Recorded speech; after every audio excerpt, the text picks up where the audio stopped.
Hello, hello, hello. Beyond Cloudfall, nice one.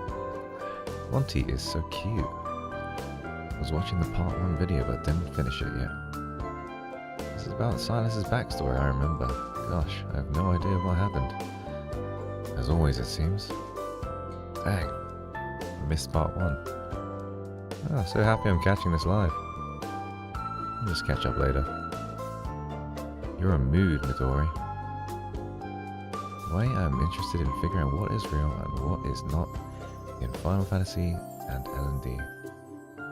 Howdy howdy. I love this music so much. Alright. Hey everybody. Shall we begin? Still coughing? Still coughing lots? I've had this flu, and I said it to you guys before, it was really bad. I had it about 40.5 degrees I was. It wasn't very well, but the only thing that stayed is the cough. I've still got it. It's kind of crazy.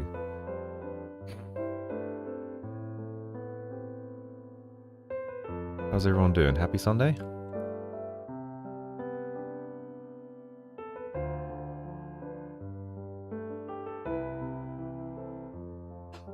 Yeah, it's been pretty rough. Pretty rough. But today, everybody, we are going to finish, finally, and apologies, but we will finish Silas's myth today. We'll figure out what's exactly going on, and do some bits and bobs in L&D, maybe continue with the story, and I would like to talk to you guys about what I think about the stands in this game. The community, exactly. And I was trying to record a video earlier today, but I wasn't really sure how to go about it, so I thought, maybe let's just do it on a stream.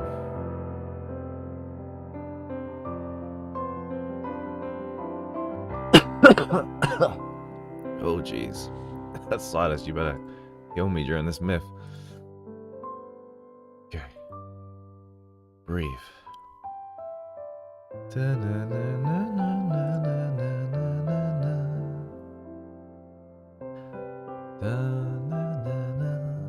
Alright. That's a good song, this one. Ooh. Should we bring up this song now?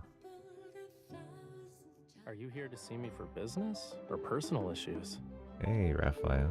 Trying to switch the camera now. Boom, bitches. Boom, bitches already? What's going on? What? When? Where? When? Was that just me that heard that? Where did that come from? Was that just me that heard that? Where did that come from?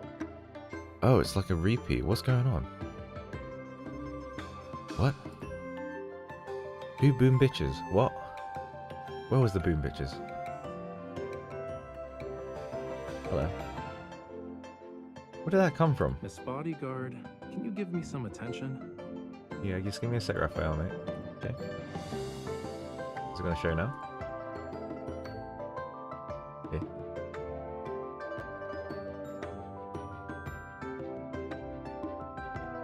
What is it doing? Where is L&D?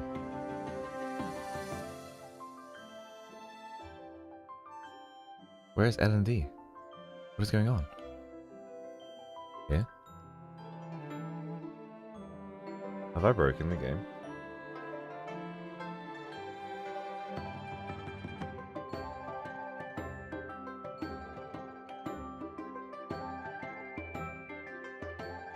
You scared me.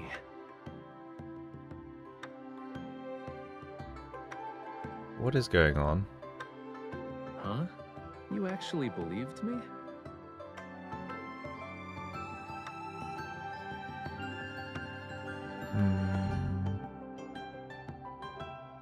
I think I need to do it again. Give me a second, guys. Oh, wait, no. I'm on the wrong one. It's this one. Whoopsie. Okay. Awesome. Alright, I can hear you guys. My parents needed me for quite a while. Miss Bodyguard, can you give me some attention? I will in a second, Raphael. Just give me 2 seconds, mate.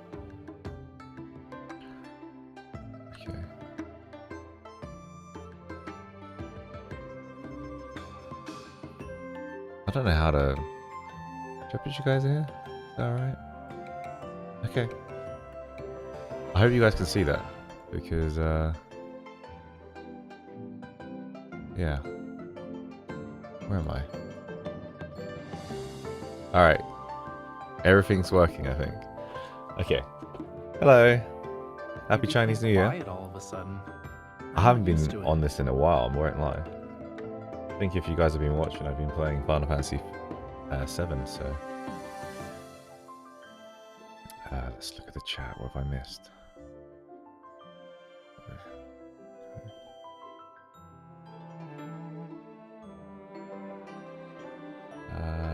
Favorite Darkness. Hello, love your videos, Nate. Was you the follower that I missed? I hope it wasn't. And if it was, I'm so sorry. Wait. Don't move. The music's quite loud and the dialogue is from the game. See if your eyes will reflect your reflection in my eyes. Okay, let's change that then.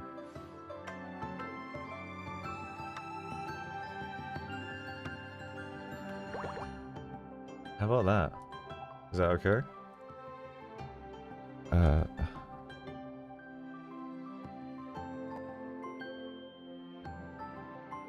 Is that okay?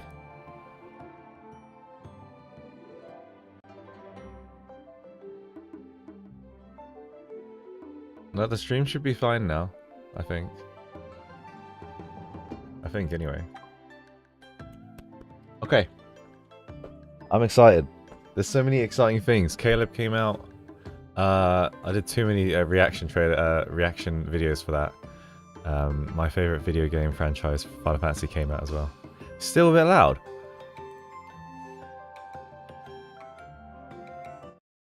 How about that? Is that any good? Is that better?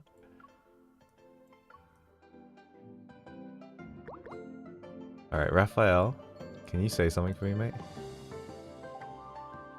Wait. Here's...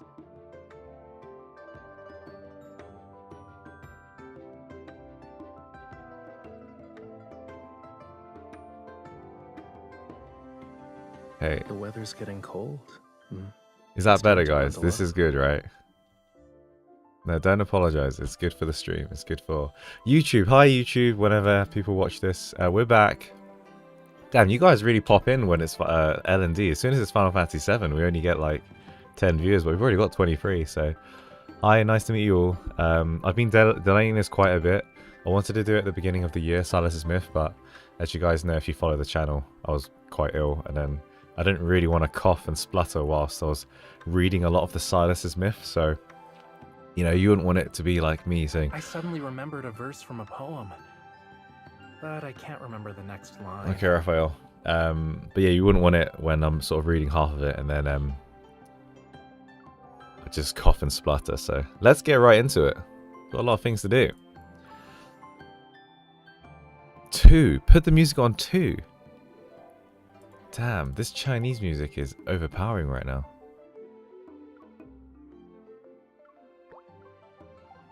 Okay, Raphael, you gotta speak louder, my friend. Here we go. Sweet. Okay, I'm gonna turn this off. And blushing syrup. Happy New Year. Happy New Year. Happy New Year. Or when they say in Chinese or Cantonese, they say Sunlin Firelot. Okay. Where were we? So, in the recent episode, wasn't really much that happened. So we took this sword. Silas was somewhat happy to see us, and we're kind of stuck with him in this lonely cave, and we went on a date with him. And I think that's it. Unless I'm wrong. That was it, right? We went on a date with Silas. Silas was like, "Darling, you're never leaving me." And I was like, "Oh, okay. Oh, anyway, let's buy some fruit or whatever." That's what I remember. It's been a while. I might have to recap the last episode, actually. But yeah, we named him too. You're right. Yeah, we took him for a walk and he went back down the streets and yeah. Pretty sure that happened. Yeah, you're right. Okay, you guys ready? I'm ready. I've heard this is really good, this myth, so I'm super excited, but I'm trying to... I've got my water. Cheers. I've got my protein shake. So I'm ready to get through this. This myth is so good. Okay, Mary. Let's see what happens. So I think it was a bit slow at the start, that we didn't really do much, but I think it's just sort of building up to what is about to happen. So, okay. During my days in the Dragon's Lair, Silas and I achieved a delicate balance. I couldn't obtain his eye, and he never brought up the fiendish deal that would cost me my soul. We lived like true companions, together in the Dragon's Lair above Tara City. When the dusk descends, we venture out for reckless raids and return with our spoils before dawn. My favourite sight was watching the Judicator's army, who had been ruthlessly extorting people with warnings of impending doom, fall to their knees at the sight of a real fiend and a resurrected sorceress. The thrill of revenge made my soul tremble, and each time he would ask me, "Is there anything else you desire?" The dragon personally nurtures my ambition as he leads me from one raid to another, regardless of how dangerous the target is. As long as I say, "I want it," he fulfills my every wish without fail. Fate tumbles like an uncontrollable bead rolling into a bottomless abyss. Under the guise of helping me get my revenge, he feeds the beast in my heart, called desire. I know he is. Yet slowly, my heart gains new desires. Is that okay? Am I spitting in the mic too much? This place and over here. We've already been to these places, right? I sit cross-legged on a new cushion, and I eat some fruit and mark several areas on a star map. The pomegranate I had set my eyes on gets taken away before I can even move my hand. Ignoring my glare, Silas taps the edge of the star map. Didn't you say you wanted the minerals and starships here? I freaking love this guy's voice acting. Every time I hear it, it's like... His tone barely conceals his excitement. On my shoulder, the mark he left faintly burns with the blood-red gleam in his eyes. I touch the burning skin and recall the sanctuary we raided 2 days ago. Adjudicator's oracle, wearing a splendid white robe, is held up by one hand. A rabid, bestial cruelty boils in the dragon's eyes. Back then, the mark hurt just like this. The mark hurt just like this. So I shook my head and decided not to think about whether the pain was an omen of things to come. I rest my chin on my hand and say a long, drawn-out, "Oh." And he bit our neck, didn't he? And like branded us as his. starting to come back to me. You remember everything I said? Silas raises an eyebrow and takes a blood orange from the silver platter. I quickly snatch it away. When he's caught off guard, I arch my back like a cat and pounce. Press a silver knife against his neck. Now be honest with me. What do you gain from indulging my desires like this? I pin him down against a cushion. The knife and bleeding wound dissipate into crimson light particles as he chuckles. Silas looks up at me. We can feel each other's breaths. As he raises his head, his nose gently brushes against mine. What about you?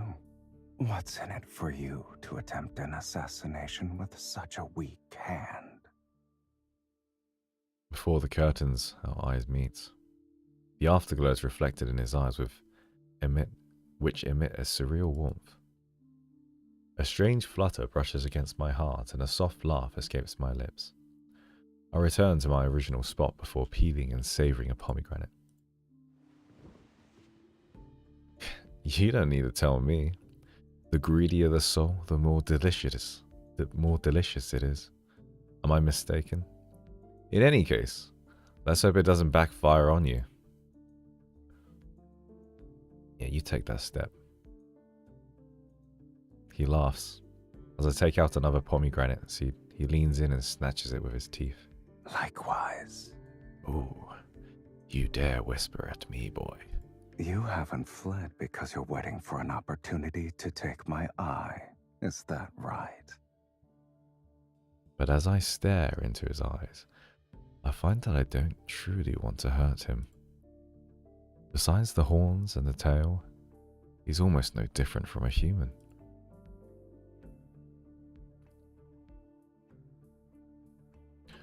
Aside from searching for places to plunder, the dragon and I often meet at the top of the layer. Sometimes I tell him the stories I've heard. He rarely speaks as if he's engrossed, or perhaps he just wants someone to watch the moon with. Occasionally, the dragon talks about himself. He speaks about the myriad of dragon-slaying weapons in his treasure trove and the 108 ways humans have tried to kill him. But most of the time, we just sit together and say nothing. The gentle knight smooths his sharp scales and reveals his true form. Do we get to see him as a dragon? The sun is setting and the rocks still retain daylight's warmth. I'm drowsy. I'm in the middle of relaxing and drying my hair that I just washed. Does your song truly need an organ? We already bought a bone flute.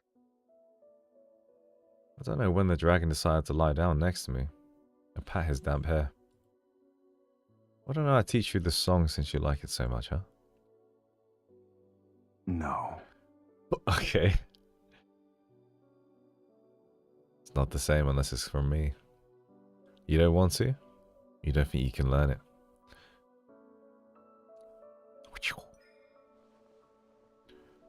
I cup his face in my hands and make him meet my gaze. Hey, I just realized something. You don't understand the song's melody. You can't see the beauty in patterns and can't even taste the flavors of food, right? Dragons don't need those things to survive. He escapes from my hands, yet I detect a hint of awkwardness. You act mature, but you were sealed away for so long. Silas, you're still a young dragon, aren't you? You only just learned how to hide your wings. I gently stroke the horns on top of his head, and my hand glides down his prominent spine and reaches his tail. But you can't hide your horns and tail. Are you an adult? Don't tell me you're just acting mature because you're worried about ruining your fiendish image. The dragon stays silent and flicks his tail away from me. He loops it around us and it touches the small of my back. Are you trying to say you've uncovered my secret? A defiant force gently pulls me towards the dragon's chest. All right. Let's assume there is a young dragon before you. What will you do? Eat it? I tell it that we're doing something humans call hugging. Then do humans still hug each other, even when they want to kill each other? Like us. Cloud drifts across the sky and cover the moonlight for a moment. It's difficult for me to discern his facial expression. Some words are like the moonlight hidden by the clouds. Once the moment passes, there's no need to say them anymore. I roll into a more relaxed position and lie on my back. What does a human soul even taste like? We've known each other for so long, but I've never seen you eat it. Have you never eaten a soul? The dragon remains on his side. He stares at me as if my face holds secrets he hasn't discovered yet. Most human souls are disgusting. They're even less appealing than a wanderer's protocore. Wait, what? There's a protocore in this... There's a protocore in this myth? I thought that was like a new technology thing, or is it like a monster thing? Bit confused by that. When I first saw you, You said my soul was lackluster. Was that actually a compliment? Indeed. It's as lifeless as a slice of turkey meat. Huh? Thinking back, I can't help but laugh. Is there something else you want? No.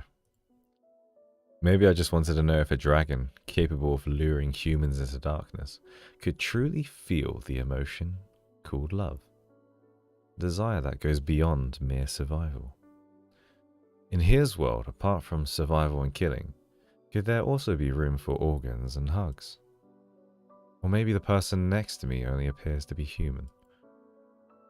And his indulgence towards me is just so he can obtain my soul. Silas, those gems and weapons are boring. If you want to cultivate my desire, you need to give me something rarer. This time, I can't stand being the only one who's troubled by this thought. So I demand something from him he can never own and will never offer.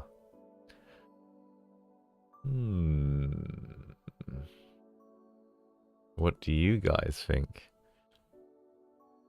I don't know why my hair is so saggy today, but it's really in my face. I can't see anything. Older than they appear. Protocols are like, oh, okay. I kind of want to see his soul, but I'm guessing you guys might have clicked love, maybe.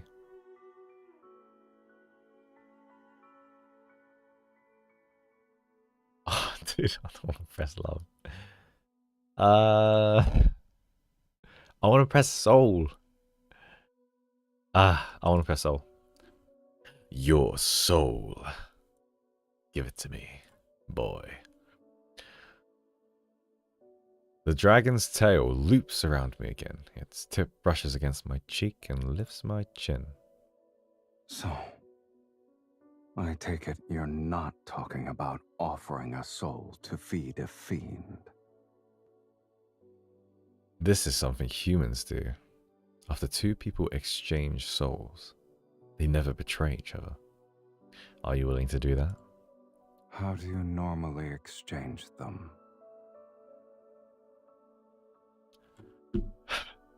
We get the same, like, a kiss? Really? Like...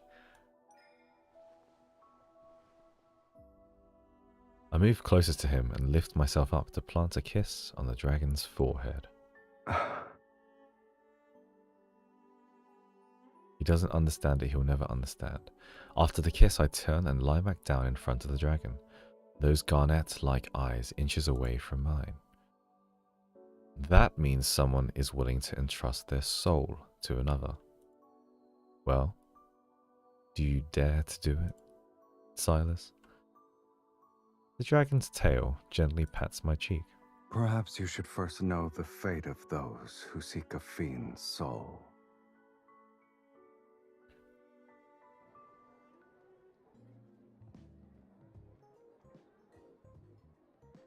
Tara City's tavern is always open.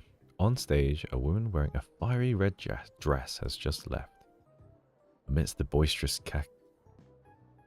What is that word? Cacophony? From the drunkards, I sit next to Silas, who's in the shadows by the window.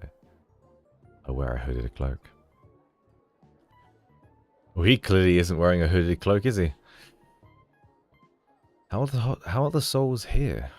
Does their scent make you feel nauseous? It's chaotic, but it's still better than the hypocritical sanctuary. Bud. A waiter has placed a wooden cup filled with red liquid in front of me before walking away. Under the lights, a dragon's roar suddenly resounds as an actor with dragon wings on his back sings the center stage. Silas didn't bring me here for a midnight snack. You're already a dragon. Why do I need to watch a fake one? Don't you humans like stories? Watch it. Seems to be a very long one. The actor who's playing the dragon sings for a long time without changing. I am so bored. The body next to me is warm. I wrap the dragon's tail around myself and move closer. Resting my head on his shoulder, I drift in and out of sleep. His body shouldn't be warm, right? Because he's a cold-blooded animal, right? He's a lizard. Other cities should be chaotic because of the Legion of Justicia. The people in Terra City still have happy lives. The people here are like seeds. They only grow if they're fortunate. Even if they sprout, they might not survive the next day. They can only live in the moment. And are we also the people who might not survive the next day? What are you trying to say? And grab the dragon's wrists. Smiling, I narrow my eyes. Well, I want to say something that's more precious than any treasure a human could obtain. I like you. I like who you are right at this moment. I turn away and notice how the dragon's face is faintly reflected on the window. I secretly watch and notice a smile that vanishes as quickly as it appears.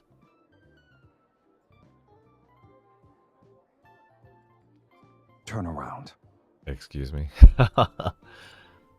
He grips my shoulder and forces me to face him. Are you trying to move me with your human love? I said it because I wanted to. Now that the moment has come and gone, the dragon pulls my hood over my eyes. My heart slightly trembles, but all I receive is a gentle flick. Too late. I'll remember this. I turn and the story on stage has reached its final act. The actor playing a fiend embraces and kisses his lover. At the same time, he plunges his blood-soaked claws into her chest. Oh damn, does he kill us? Does he kill us? Sorry, what is going on here? Jeez Louise. Alright, anyway, sorry. At night, the dragon carries a sleepy girl through Terra City's crowded alleys. No one spares them another glance, and it truly looks like he's an ordinary human returning home in the moonlight. Silas, I don't understand the play you made me see. Maybe I fell asleep halfway through. Then sleep. It wasn't an interesting play in either case. I want to hear it though. You must tell me, or else I'm going to have nightmares. It's about a dragon. No. Really? I didn't guess. In the beginning, the dragon lived in a valley with other dragons. Amongst his kin, he was the only one with a human appearance. He mistakenly believed he was a normal person. But as he grew older, horns sprouted from his head and a tail from his back. He had never seen anything like this on someone before. He was scared. So he picked up a blade because he wanted to remove them. Oh. The horns and scales would grow back, dripping with blood. It didn't matter how many times he cut them. He turns and walks onto a small path. There are a few people here. His voice softens as if he's actually lulling her to sleep. After a long time, he finally came to terms with being a monster with horns. But then, the love of his life appeared. The moment she pulled out her sword, he knew she was the one destined to kill him. She was his arch nemesis. But somewhere along the way, he stopped wanting to consume her soul. She showed him human love and companionship, making him think he could live like a human too. And slowly, without realizing it, he began to forget he was a dragon. Maybe it was the first time she climbed to the cave's opening, and the morning light touched her dirty, scraped face. Or maybe it was her unchecked, ever-growing desire that reminded him of his old self. Perhaps deep down she's also a little monster with horns of her own. Yet a monster can never truly become a human. He cannot escape his fate as a dragon, nor can he love anyone for long. Dragons have an inherent tendency to toy with human desire. But in the end, they inevitably become enslaved by it and turn into true monsters. At the end of the story, he killed his beloved. This is the dragon's curse. As he walks away, the lights fade behind him. He pulls off his cloak, revealing the creature beneath. His form with dragon's horns and a tail remains. Do you hate humans? I wouldn't say I like them for now. But I'm human. Invisible wings slice through the air, carrying the sleepy girl. He soars through the skies. What about you? Why stay by a dragon's side? Interesting. Yeah, is he half? What is he? Half. Now it's getting juicy.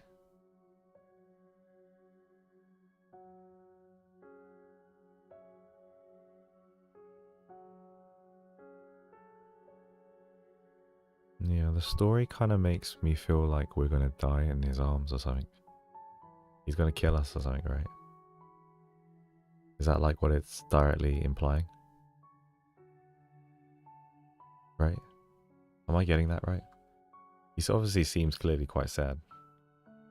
Oh, jeez, my cable is going crazy. Yeah, dragons are pretty much gods in Asian culture. Like they're very lucky, really lucky. Right.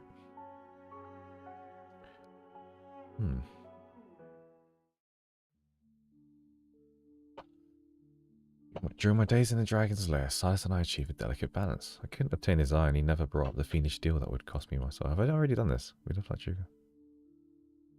We just did this, didn't we? Wait.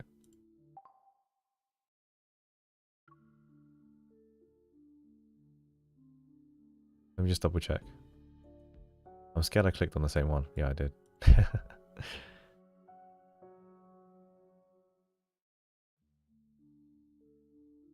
What happened that night at the tavern, along with the words we exchanged, is never brought up again. By the light of day became a dark, absurd secret hanging between us.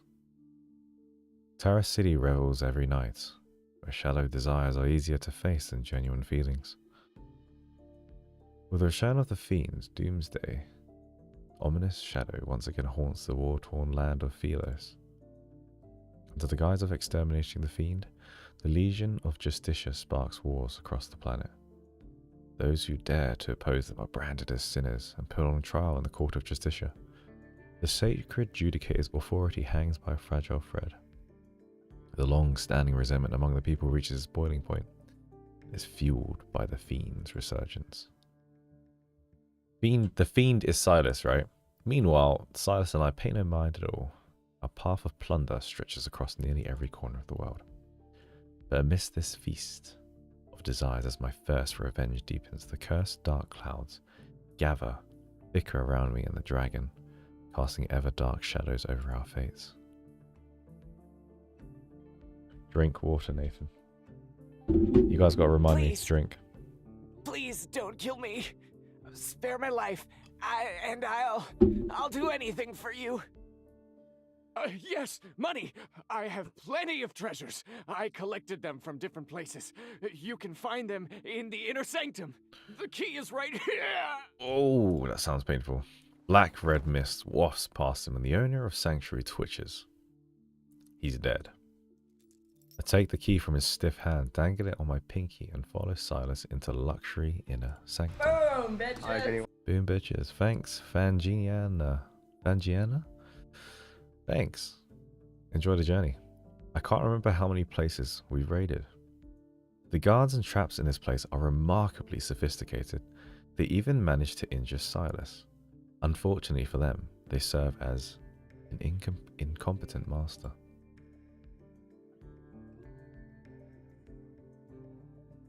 See you later, Lucy. I bet those guards never imagined they'd be risking their lives for a cowardly imposter. Have we made quite the name for ourselves? After raiding so many places in a row, I thought you'd display some self-awareness. Silas appears disinterested, his gaze briefly scanning the treasures behind the door but moving elsewhere, yet his eyes linger in something beyond a nearby sheer curtain. The wind lifts the curtains and reveals a massive organ in the wall. There's something to do with him and organs, right? His presence is illuminated by the setting sun. What a pleasant surprise. Smiling, I put down the jewelry I was holding and adjust my dress, and I sit down before the organ. Melodious music resounds while the wind sweeps through the building. Sunlight casts a radiant glow and harmoniously blends with the enchanting melody. My performance ends and the sanctuary falls silent. Why did you stop? I get up and retrieve the sword resting near the organ. A requiem is meant to soothe the dead, but the souls in this place don't even deserve it. Standing on my tiptoes, I move closer to Silas. As soon as he narrows his eyes, I quickly step to the side and gracefully ascend the stairs. They were sanctimonious enough when they were alive. I have no intention of praising their ugly souls. What I desire is... My fingers brush over the renowned painting adorning the wall. I turn, lift the hem of my dress, and sit on the sacred throne positioned at the top of the stairs. I point my toes and in silence I hook my leg around the dragon as he reaches the last step. Just as he leans forward, I tuck him closer. To live freely and die without regrets. Our breaths mingle and our heartbeats sync. Light ripples in his eyes and his lips slowly curl into a smile. With a flick of his tail, he catches me off guard, wrapping around my waist and pulling me in.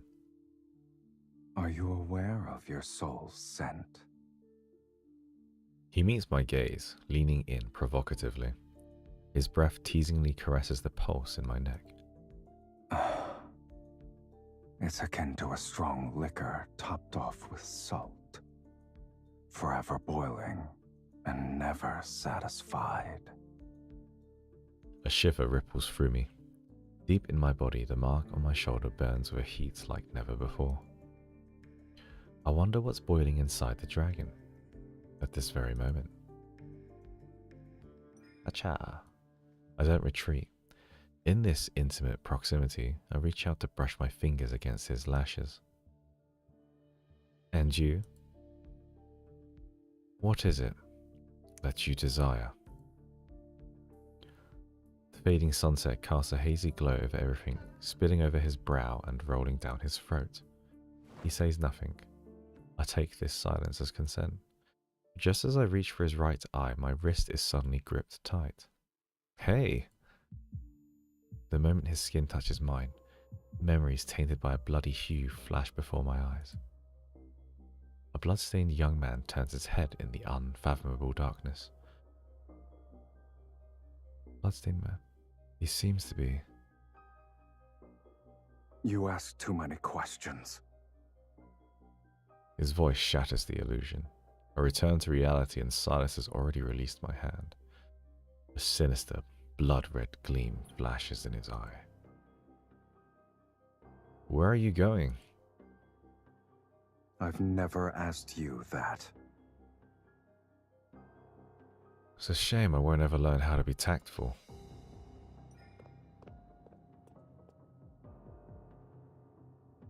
The mark on my shoulder throbs and burns. I move ahead of him and block his path. Were those guards not enough for you? What? You still want to hide it from me, huh? I sweep the strands of hair away from my neck, revealing the mark he left behind. Whenever your hunger for souls flares up, this mark you gave me stirs too. Lately it's been acting up more frequently. I take a step forward towards him. Without hesitating, I caress the area around his eye. Huh? When our skin touches again, the mark on my shoulder flares with heat, and a familiar searing pain floods through me. I stagger back, yet an inexplicable bond persists and connects me to him. Crossing the line again and again and again. Other than your desire, your audacity is boundless. Suddenly, a force erupts, flinging me several steps away. I brace myself against the edge of a table, steadying my stance. As I lift my head, I notice thin wisps of dark mist slipping from beneath Silas's hand, which covers his right eye. Silas, you? Thick clouds silently shroud the sanctuary ceiling. Half of his body sinks into the shadows, and he lowers his arm with a ragged breath. Black-red energy particles drift from the corners of his eyes, and his gaze is now completely drenched in blood. Did you forget what I truly am? The oncoming black mist binds my limbs. Silas's face is lost in the shadows, hidden from view. Something's wrong with him right now. The shackle around my neck suddenly tightens, and the pain from the depths of my soul strikes again. Are you going to devour me? Oh no, you won't! I won't. Have you spun so many lies that you've begun to believe them yourself? Shall I remind you? You are nothing. You are but a soul that was fed by a fiend. No, this isn't who he is. The mark on my shoulder grows like thorns. It tightens its grip around my body. My strength drains away. Visions blurs. With my senses slipping, all that remains is an empty husk. So long as I desire it, I can feast at any time. My body thrashes in the vast void of near death. The chaotic screams in my mind slowly crystallize. Eat. Eat him. Devour him. Eat. Eat him. A thin streak of golden light bursts from the mark and surges down my arm to my palm, shattering the bind that holds me. The terrifying suffocation devours my consciousness, yet something appears in my hand and guides me to strike at Silas.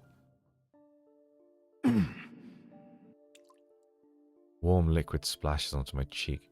The blood-red greatsword solidifies from a phantom into reality, and I thrust it into his chest. Huh? His scarlet eyes widen in disbelief as we lock gazes, the air heavy with silence The between dragon. us. The fiend has been slain! We just kill him. The Judicator's oracle bursts into the sanctuary of the Legion of Justicia, their voice frantic and uneven as they shout out. Capture it! Capture it now! Oh shit. My hand trembles. The sword dissolves, turning into light and returning to my body. The force restraining me loosens its grip. I fall onto the pristine floor of the sanctuary. No. That sword, I didn't mean to. Blood bursts from Silas's chest. The soldier's blades are poised right at his head. In his current condition, facing off against the Legion is a grave risk.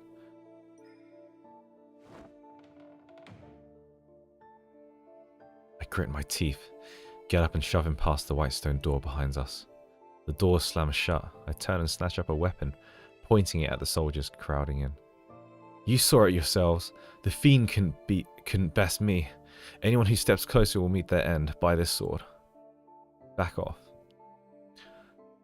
Behind the white stone doors, blood continues to fall onto the floor and it seeps out from the cracks. The whispers of desire grow louder. The blood-red hue in Silas's vision surges and boils. His gaze is nearly drowned in crimson. Ignoring the grievous injury from the greatsword, he only knows that the curse almost came true, and he almost lost his mind and killed her. The boiling, nearly irrational urge to kill rages on, refusing to calm. The wounds on his body remain open, unhealed. He gets down on one knee and sharp claws begin to sprout from the hand covering his right eye.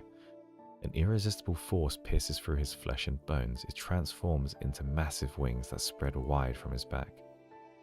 The sanctuary's pristine bell tower trembles as a savage force destroys it from within. A roar resounds from the collapsing rubble. The mad dragon spreads his wings and surges forth before crashing to the ground amidst the human screams. Wings struggle to flap. He stumbles. A vortex stirs, nearly leveling all the buildings in its path, and then he finally flies towards the distant Terrace City. Whoa. That escalated super quick. Like, so he was like not himself, kind of like brainwashed. And so like we just animated that sword and was like, "Whoa!" and killed him. Sort of killed him.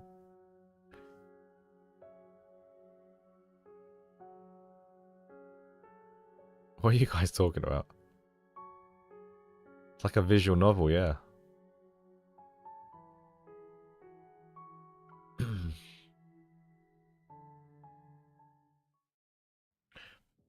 Oh, you guys okay on YouTube? Like, are you being able to load the stream properly? Because I just saw like on the corner of my eye, some people are finding it hard to load. Is it okay now? The sad arse melody isn't helping. Was you meant to write that? Sad arse melody? I'm not sure if it's called a sad arse melody.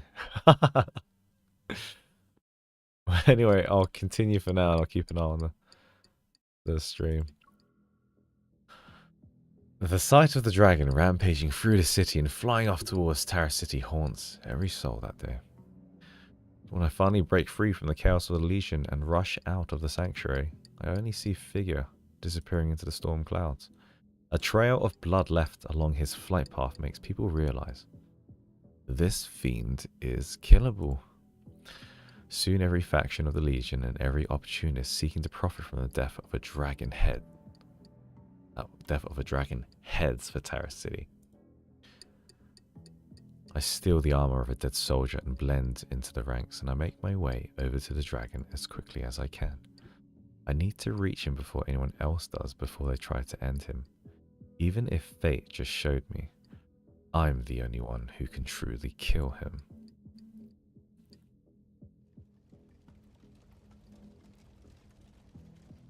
When I arrive at Terrace City, I see nothing but soaring flames. The dragon's lair on the cliff has been reduced to rubble. How could this have happened? The Legion of Justicia have set up numerous traps and ambushes along the way. I hear the shouts carried by the wind. The fiend is wounded. He can't have gone far. Keep looking. Oh no, it's like Beauty and the Beast. No! But where could he be?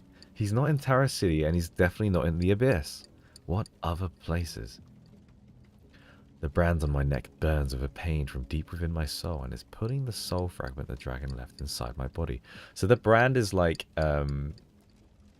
it's almost like, have you played that game, like Hot and Cold? So you can probably use the brand to detect where he is. My gaze unconsciously drifts across the withered forest and lands on the obsidian spire that has partially collapsed.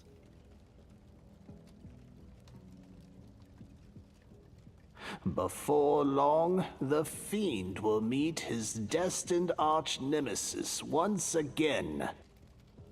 Right over there.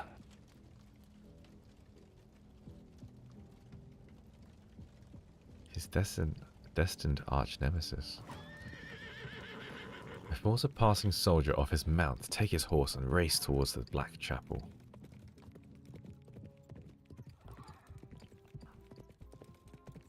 The closer I get to the building, the more vivid the crimson bloodstains along the mountain path become. The horns and shouts calling for the dragon slowly fade, leaving only the rapid hoofbeats and my anxious heartbeat to fill the silence. By the time I reach the obsidian steps, the tiny stream of blood has nearly dried. When I push open the gates of the long abandoned chapel, nestled deep within the forest, the cold moon hangs high in the night sky. Oh no.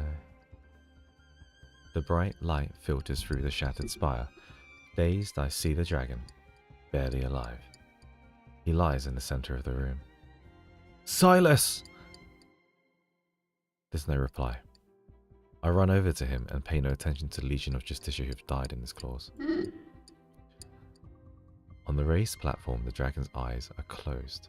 His body is drenched in blood, and the droplets dripping from the edge. How could this be? Aren't your wounds supposed to heal fast? I try to stem the bleeding, but it's futile. This is the wound I gave to him. All his wounds remain as is, and they don't show any signs of healing. A sudden roar resounds as the dragon opens his eyes. A fierce gale pushes me back and slams me against the pillar. Ugh! Sharp metallic taste fills my mouth. His fangs are at my neck, puncturing my skin. One more push and he'd snap my spine. Silas! Silas, you're Silas! The mark on my shoulder bores of the agony only death could deliver. I suppress my fear, lift my trembling hand and gently place it on the dragon's eyes. A soft requiem echoes within the spacious room. The roaring slowly subsides as if something deep inside him stirs awake. The dragon begins to struggle. The bestial chaos in his eyes clear, and when the song ends, his gaze finally reflects my face. Silas! I close my eyes and press my lips against the dragon's. A moment later, a familiar figure appears before me. His lashes flutter as he stumbles, collapsing with me onto the cold floor. Silas! Silas! Wake up! Don't fall asleep, come on! Black mist spills out from every wound in his body, as if his very life is being drained away. Our blood mixes together on the slippery, cold floor. When my blood touches his chest, that's shrouded in the black mist, a sharp pain pierces my mind. Eat him. He's yours. Get them. Devour the power. Exhilarated, my heart races. Fervent desire reverberates in my ears. My arms tremble as I raise it, unable to control it. My hand is so close to Silas's heart. Yes, use your strength. Just like that. My hand quivers uncontrollably, and I grit my teeth, trying to shake off the voice of my mind, but suddenly my wrist is caught. Don't know where to aim. Silas had opened his eyes without me noticing. As he presses my wrist down, a faint, weak smirk I can curves tell his you. lips. The phantom of the greatsword nearly forms again. Feels like waking up from a trance, and I fling his hand away, breathless. Have you gone mad? A smile gradually graces Silas's face. His eyes gleam like precious gemstones in the depths of darkness. What about you? Before the mark disappears, you still have a chance to kill me. He tightly grips my arm and struggles to support himself in the pool of blood. Leaning against the pillar, his tail reaches out to me. You've got it right at my heart. So I hesitate. Struggling to breathe, I kneel before him as I'm forced to meet his gaze. His tail moves before I can react. My heartbeat reverberates in my ears. His aura burns like flames and slowly engulfs me. Do you remember?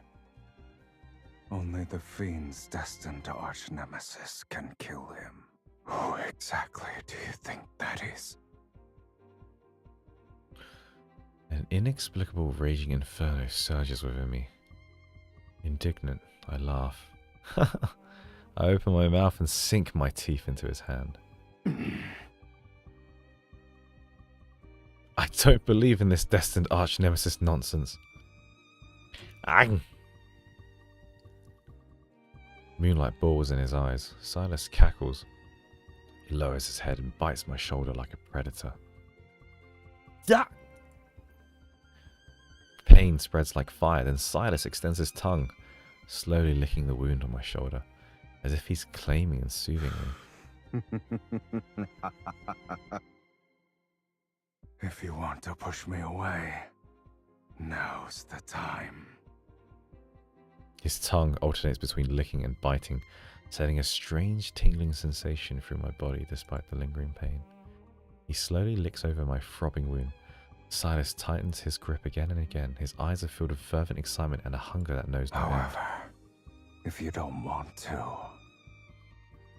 The mark on my shoulder that belongs to him burns. Dizzy, I lift my gaze. My strength is draining away, but I see his wound slowly healing. Silas, did you already know that we would instinctively want to devour each other? Then why did you rescue me from the abyss? I wriggle under him, and he intertwines his fingers with mine. My hands are And ensnared. what about you? Why didn't you just kill me earlier? I freeze. In the moonlight silence, Silas raises his hand and gently touches the area around my eyes.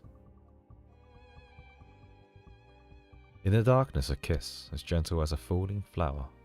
That was very quick. My limbs tremble, weakened by the torrent of emotions coursing through me. I gaze into his eyes for what feels like an eternity.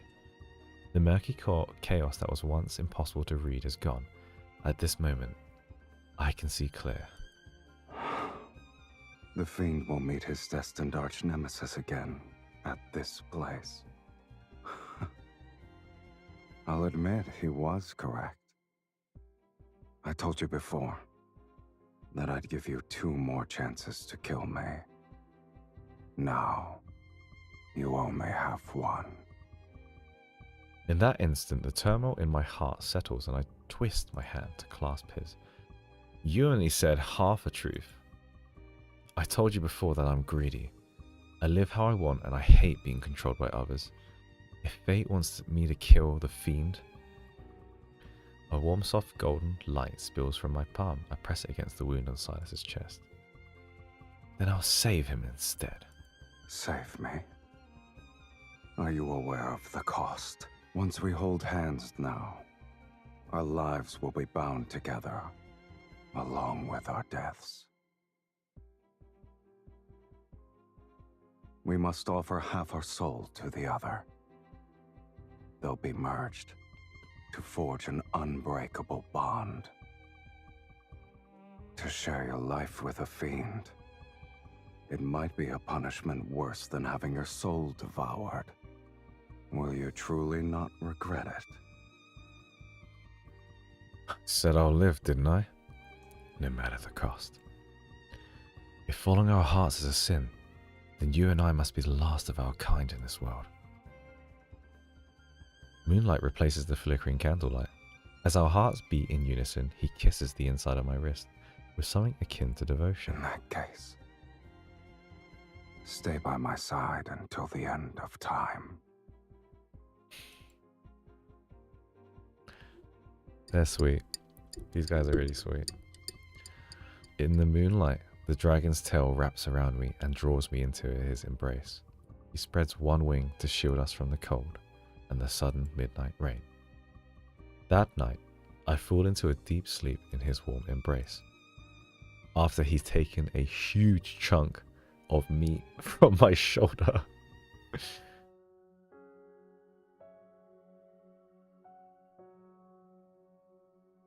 Sorry, I usually use these moments to read the chat. It's amazing. So we stabbed him and then like we offered our body to like heal him again. So it was like, oh my bad. I subbed, but the B word kind of made me reconsider. Am I being a snowflake? What did I say? I don't want to be called that even in a jest.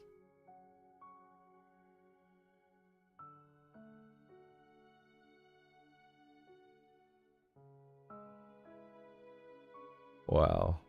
Thanks, guys.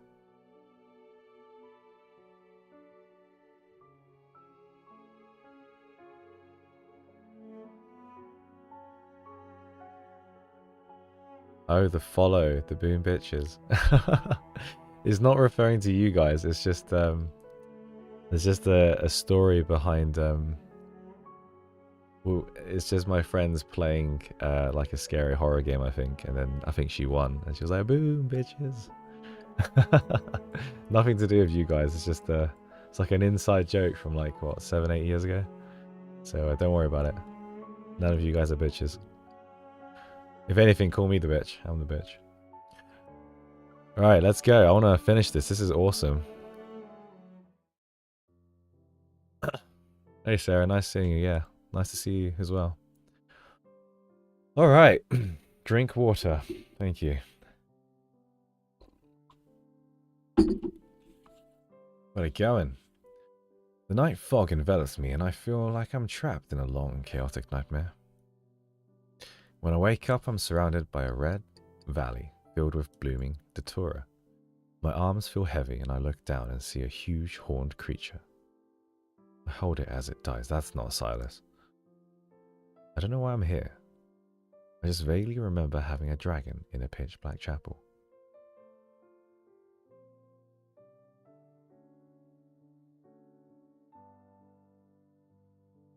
I try to desperately to recall, but the last clear memory I have of the dragon ends on that bloat-soaked night under the moon. Everything afterwards feels like shredded fragments, incomplete and scattered. It's like hearing half of a chord meant to be played with both hands, like a dance that was supposed to be for two, with only one left to dance it alone. Maybe I'm imagining things, but after half of our souls are exchanged, I've been dreaming of him more and more. Sometimes even while I'm awake. When I'm alone, I always see him by my side. Those visions. I can't tell if they really happened, and if they're just my own fantasies, or if they're his. Or maybe I'm seeing the other half of his soul that's within me. Soul. Hey. Why are you so worried? I just want to rest. I won't die. In your current state, you might not wake up at all. That song you played. It'd be nice if I could hear it again. Yeah, sure, no thing. No worries, buddy. Some long for longevity. Just imagine it's that. She's like, yeah, let me whip it out. Before fading to dust. That would be sick if she just smashes it out. Your voice is so soothing. Thank you, Cherry. The Black Chapel is like an illusion, steeped in darkness. I can't remember if I finished playing that piece. It's a requiem, a song meant for the departed. That's me singing just then. Like, it's killed my cough. I mean, it's brought my cough back. Sometimes I think we never truly left the chapel after that night. I'm a bit confused because we're just talking to him, and she's like, sometimes I think of him. We like had a horned creature in our hand. Like, is that him? Is he dead? And she's like looking flashback. So she's like talking about that night again. I'm getting a bit worried now. Yeah, it's a bit worrying. Sometimes I think we truly never left. I live there with the dragon, and we keep each other company, and we live a peaceful life away from everyone. On days when we tended to our wounds, we'd go hunting in the forest or disguise ourselves to shop at the market. Little by little, the chapel became filled with traces of us. On the pew,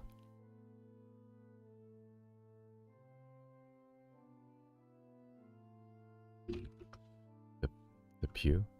Pew. Pew. A long bench with a black... No. Pew.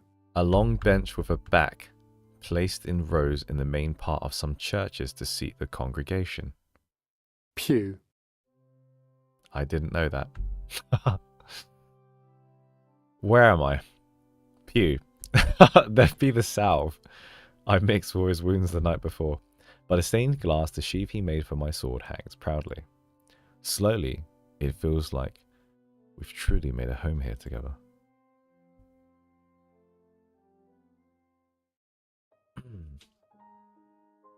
Hang this one a little higher and be careful. Oh, okay, never mind. I feel my body become weightless. Silas had encircled his arms around my waist and lifted me, and he puts me on his shoulder. My view rises in a flash, and I widen my eyes, looking down to meet his gaze. What? Didn't you say it should be hung higher? His eyes gleam with amusement. Can't help but smile too. We're more in sync than I thought. When I raise a hand, he moves smoothly, keeping one arm steady around my waist. He doesn't falter. I hang up each decoration from the pile on the pew, one after another.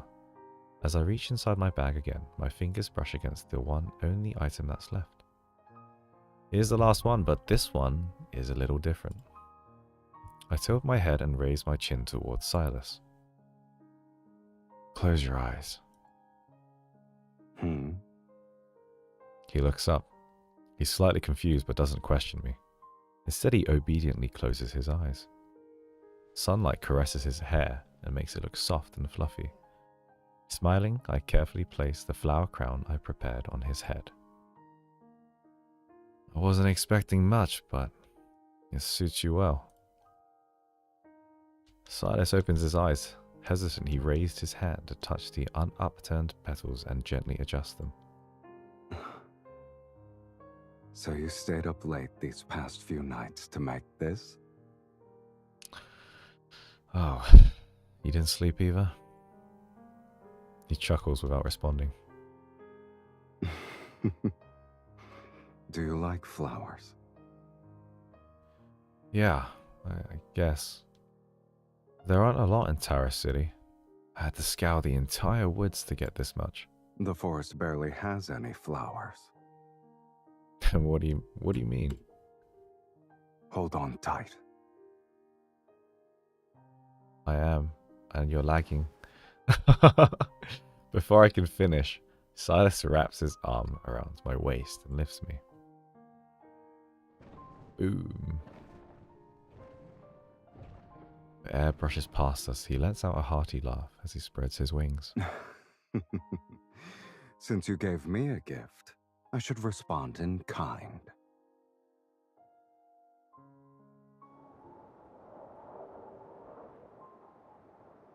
Why is it so laggy? There we go, come on. Watch your step, oh great sorceress. We've arrived.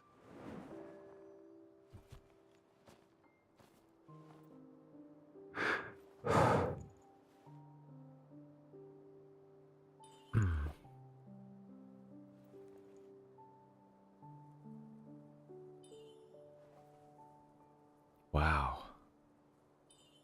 I thought there wouldn't be a place like this in Tara City. What did you think Taurus City was like? The city is similar to its ruler. Nothing but Well, desire you and should have blood. developed a new impression by now. Just because you haven't seen the other sides of it doesn't mean they don't exist.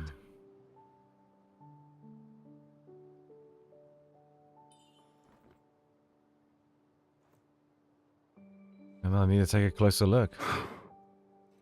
Have your fill? Seen enough? Hey. Wouldn't you say this angle is better? Too bad I can't see it all. However. Popping. Oh, breathe into the mic. Ooh.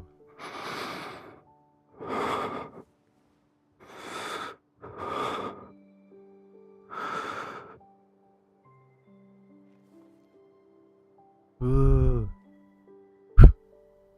That not work? I'll have to click it. Ooh.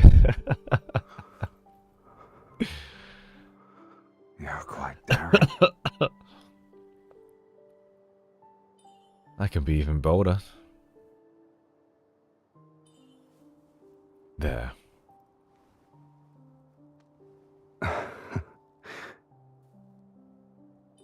Flowers suit you better than Tara City.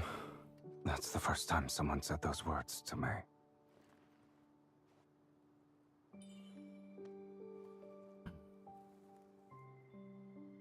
Only you and this flower can touch me here.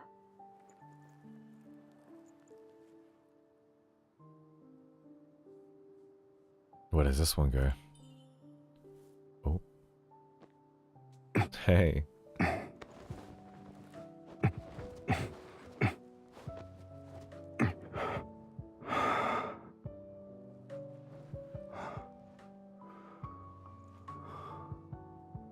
out, our city can have flowers bloom everywhere, as far as the eye can see. But only for one person. Aww. Mwah. There you go.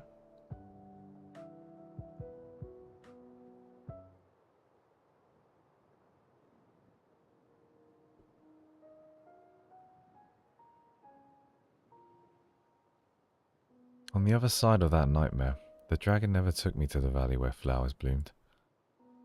On the night we exchanged souls, the sacred judicator himself led the entire Legion of Justicia to surround the Black Chapel. They spared no effort trying to capture the severely injured dragon. The mark the dragon left on my shoulder served as undeniable proof of my being a sorceress. The news of the fiend's death spreads throughout the land. On that day, I'm taken back to the Ivory City under the accusation of being a sorceress. They imprison me in the courtyard behind the ruined sanctuary. Now I can only wait to be sent to the court of Justicia. The sanctuary is cold and bleak, and the cat, which has never imagined to climb over the courtyard walls, has put on 10 pounds. Seems to have grown accustomed to life behind these walls, bound by invisible threads. Only I know my dragon is still alive. He flies across the abyss to find me on every moonlight night. This is a secret that only I can see. So there's two realities. There's one reality where it's a happy ending, and there's like another ending that we're stuck imprisoned, is it? Under the moonlight sky, Silas sits on a weathered platform between two statues. As the sound of crunching grass reaches his ears, he turns his head. You're awake? Or were you struggling to fall asleep?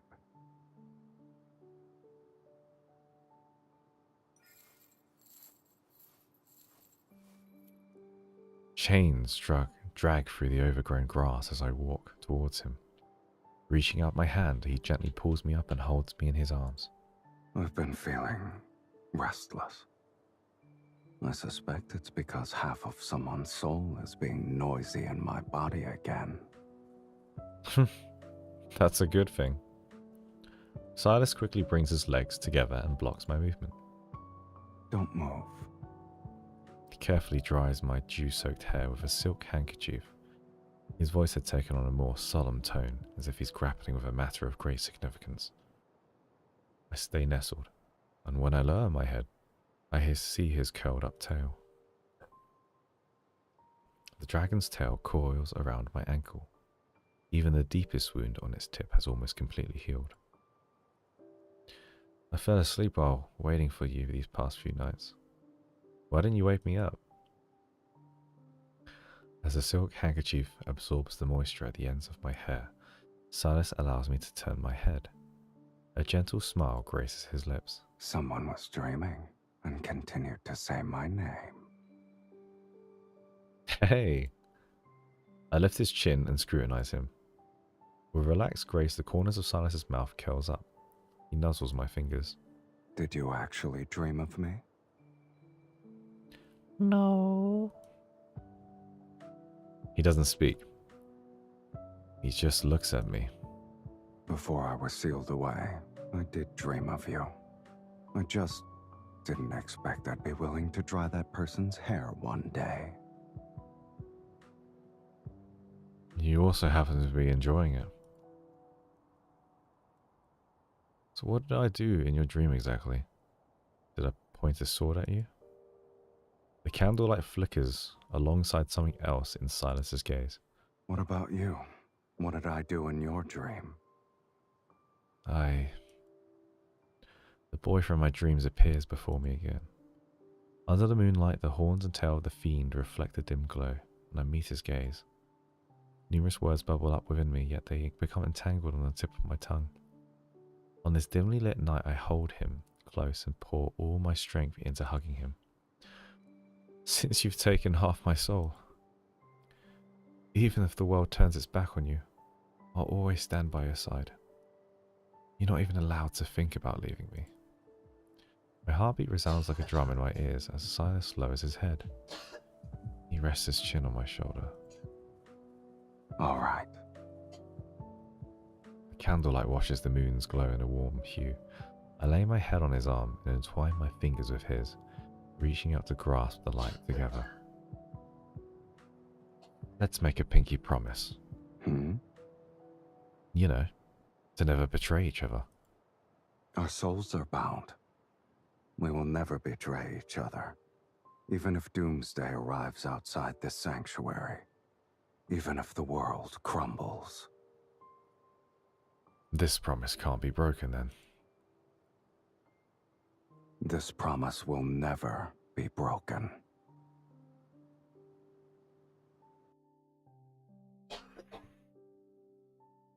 Interesting. I'm a bit confused as well. So when we ran to the Black Chapel and he was biting us to heal and we were eating him, was that real or was that a dream?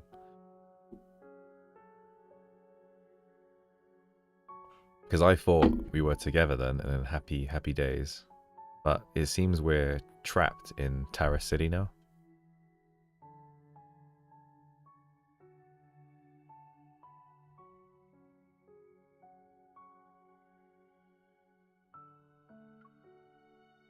Alright, let's finish it. Boy, here we go. On that dew-drenched midsummer night, time seemed to freeze in place. Every thought of the future remained sweet and light. After giving up half my soul, the greatsword never appeared again. Perhaps I lost the power to wield it, no longer able to slay the dragon. Does this mean the dragon's curse has been broken? All I can do is look towards Terra City. But as time goes on, the half of the dragon's soul within me burns more fiercely, fervent desire like his searing my mind. With the ever-changing days and nights, I start to forget who I am. Sometimes I'm the dragon hiding alone in the Black Chapel. Other times I'm a human awaiting judgment in the sanctuary's courtyard. When I came to my senses one time, I found myself sinking my teeth into the neck of a soldier who was guarding me. The courtyard grows quieter by the day, perhaps because there are fewer people left in the Ivory City. The planet is in rapid decline. Before leaving, the last soldier tells me that the dragon has broken free from their restraints. He's gone completely mad and has nearly destroyed every city. The end of the world will be soon. This ruined planet will only have the rampaging dragon left. I haven't seen Silas until the Doomsday judgment arrives. They take me to the highest court of justicia on Philos. Interesting. The court of justicia hangs high in the sky. Under swirling red clouds, several arbiter wings, symbolizing divine retribution, stay silent as they circle above. Amidst the ranks of the Legion of Justicia, the sacred judicator wearing magnificent robes stands on a looming platform like a lifeless statue. An ancient voice reverberates across the planet, enumerating the crimes the dragon and I have wrought upon the world, the reason why this grand execution is being held in the first place. First crime. Worshipping evil and desire, showing no repentance, letting your heart fall to corruption. Second crime. Consorting with the fiend and bearing its mark, tainting your very body with corruption. Third crime. Plundering wealth and embracing insatiable greed. Actions steeped in corruption. The VA is funny. Chains bind me at the center. Beyond the rattling of the chains as I struggle, I hear nothing. Blood surges into my head. A restless fury rising in me, like a dragon. You are guilty on all 15 counts, sorceress. You shall be executed as a result, and it will be done immediately. With a shrill cry from the arbiter wings, a bolt of lightning strikes my soul. Struggling to keep me upright, my knees buckle under the weight. But before I can stand again, another bolt of lightning rips through my mind and tears apart my senses. Whoa!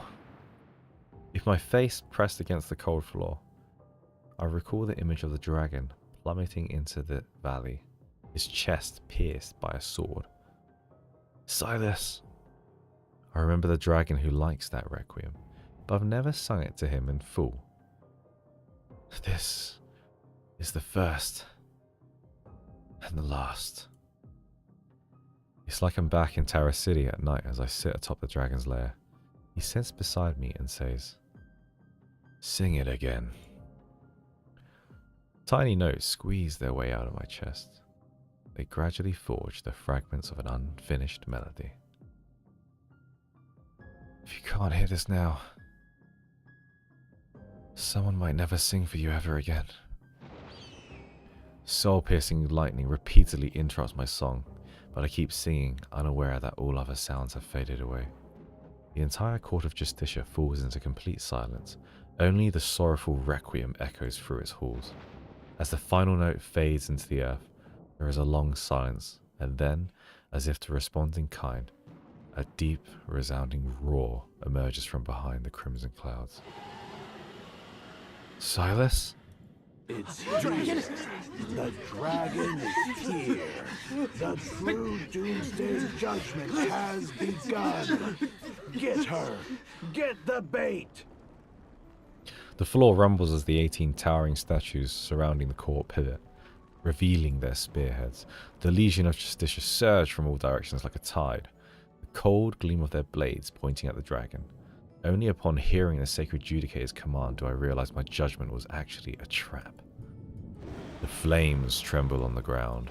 Stone feathers launched by the Arbiter wings pierce through the dragon's wings, while electrified arrows from the Legion lodge themselves in his scales.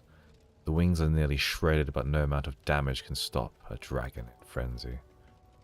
It's as if he feels no pain, and in the end, I am the only one left standing on this vast platform of the Court of Justicia.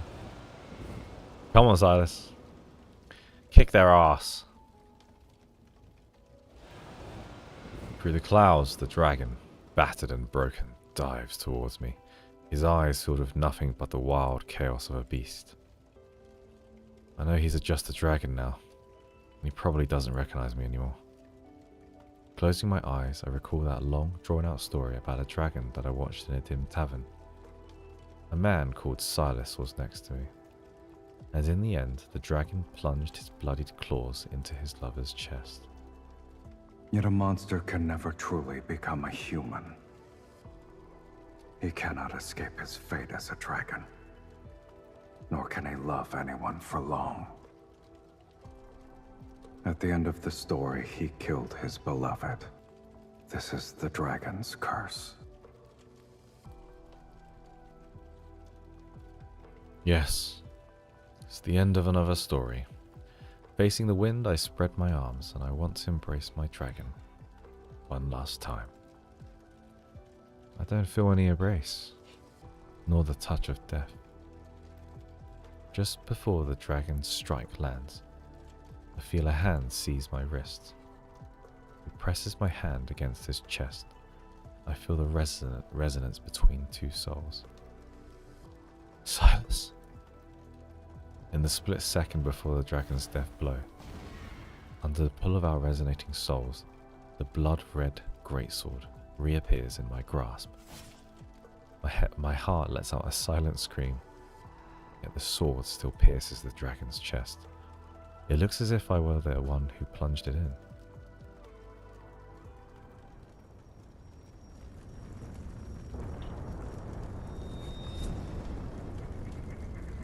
What have I done? There's so much blood. You must press on. Because if you don't, there's no going back. Silas! If I fall, fate itself will plunge us into the abyss as it was written. I won't be able to go back. The dragon grips my hand tightly and uses all his strength to push the sword. further into his own chest. It's as if an unyielding life is mocking the curse and making a final stand against fate.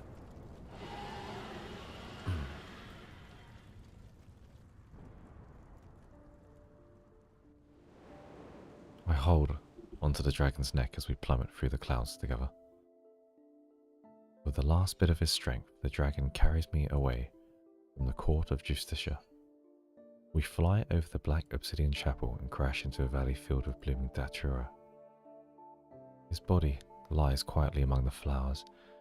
In his garnet eyes is my reflection. Look at me. You're not allowed to close your eyes. My tears fall onto him as I lower my head. I allow him to place a kiss on my forehead. The dark red glow in his eyes dims. Obsidian-like crystals crawl over the dragon's scales, slowly covering his entire body. My dragon is gone. As his body disintegrates, the shards of crystal begin to peel away, and the wind blows through the valley, lifting those fragments like black petals wrapping around me. At that moment, it feels as if the dragon's soul is passing through my body. His life, everything about him, appears before me. Deep within a cave, the boy who grew up with dragons tightly grips the dagger. He presses the gleaming blade against the base of his tender horn. He clenches his teeth. Blood flows down a moment later and passes his right eye that's filled with rage. It's not long before they're discovered. All the dragons are killed in the valley except for him, and he's taken away as a human. But when people saw the horns growing on his head, blades once sheathed were thrust into his chest. He rolls into the rubble at the bottom of the valley. His blood boils. He doesn't know how, but he manages to stand. His legs tremble. When he comes to his senses, everyone who hurt him is already lying in a pool of blood. Black-red mist drifts from their bodies. It travels along the dragon's horns to his tail before entering the wound in the young man's chest. His hunched black back splits open. From two bloody streaks, two dragon wings struggle to release themselves. They shatter stones as they suddenly unfold. The curse he once despised has become his strength. Doesn't hesitate this time. He flies into the depths of the valley.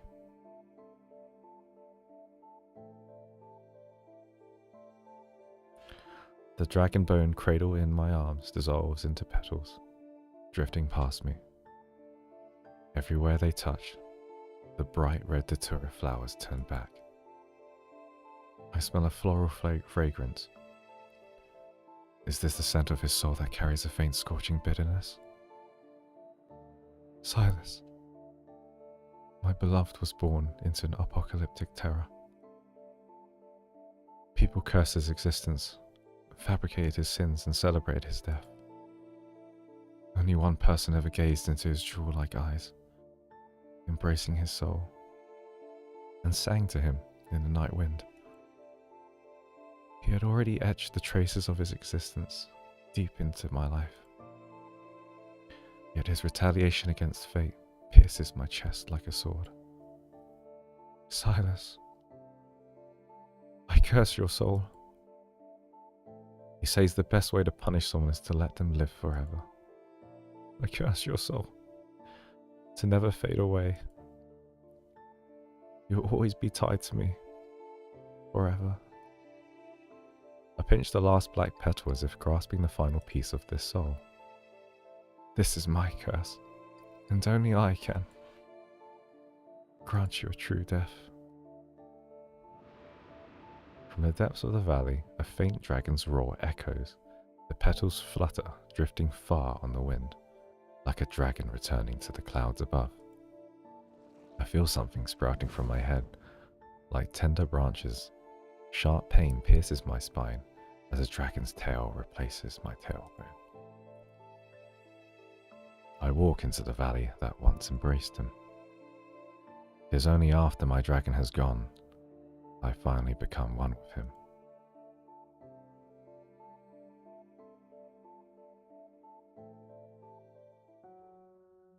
Jeez Louise, that was brutal. That was brutal. My gosh, I didn't even understand some of it, but yeah, that was brutal.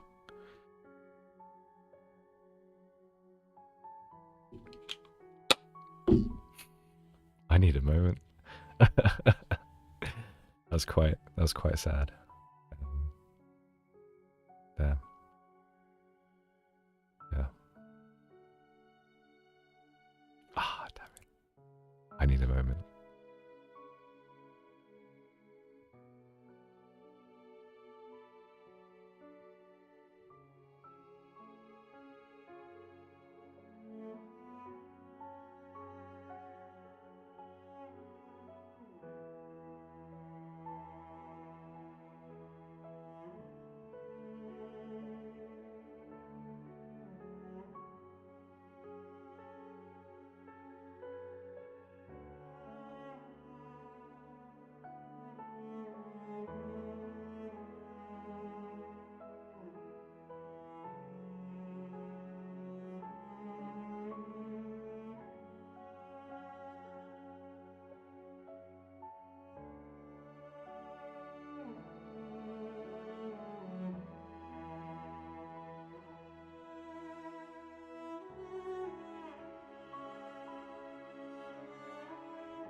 That was rough. That was really rough. Wow. Jeez, you ladies have such a good video game. You guys are cooking or are eating. You guys are eating so good today. Bloody hell. No wonder why you guys are like, take my money, please, take my money. Oh, I had to take my headphones off. That was brutal. Like my ears got really red. When I get emotional, my ears get really red, and like I was wearing the headphones and it was just too much. Holy cow. That was brutal. I didn't think he'd die because I thought they already went past that moment, but yeah. What a sweet story. Yeah, it's really nice. Damn. I don't know what else to do after that. I just kind of want to sit. I kind of wish I just want to sit. Just sit and cry. And especially when you're like trying to voice act it, you have to like get in the motion. So I was like, oh geez, here we go. Here we go. But on the tap. Psh, this is bad. It's bad. Wow, that was rough. Great story though. So like them lying down in the flowers was just a dream. Instead, she's like, the only time that happened was when he died. Like the grass and the flowers. Oh, that is so sad. That's actually really sad. If that's the case. Oh man. Oh man, that's bad. Oh jeez. That's bad. That's pretty emotional, I won't lie. That's why I say, like, in other gachas or video games, it's just about like the visual character design. It's nothing to do with like stories or anything, so bloody hell, that was fantastic. The last literally this stream, the last 5 chapters was excellent. Like it really picked up, because the first few I was a bit worried that it was going to get a bit boring, but No, they definitely delivered. Whoa. Yeah, that was crazy. Bloody hell. That was crazy.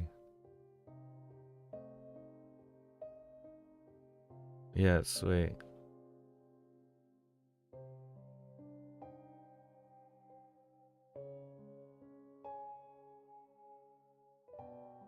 How do you continue after that? You can't. I can imagine somebody like, okay, let's play kitty cars now. La la. It's like, how? How? How'd you continue? Oh man, that was so brutal. Oh, is every myth like that? Is every myth like that? Because if it is, oh my jeez. I wasn't ready for that. I wasn't ready. That was so romantic. Even as a guy, that was so romantic. Like, it's sweet.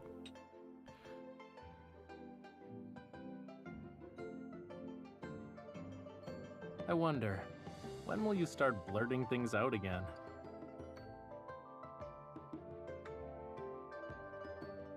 Ah, my shoulder. It's your fault I can't lift my arm now.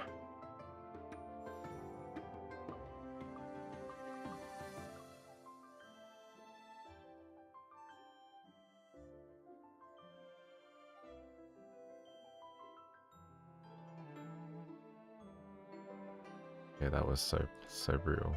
I don't know what else to say. Just give me a moment, guys. Bloody hell. Oh man. If anyone just joined, oh my gosh, just give me 10 minutes. You go back 10 minutes and you can watch it and catch up with us right now because we're just recovering from... Odd the oranges disappeared from the table. Really? You don't know? But your fingers smell just like them. We just... He did mention blood oranges in the story, in the myth.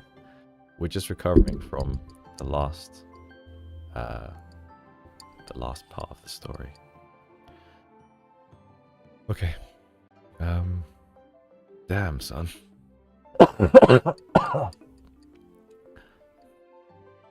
Damn, son.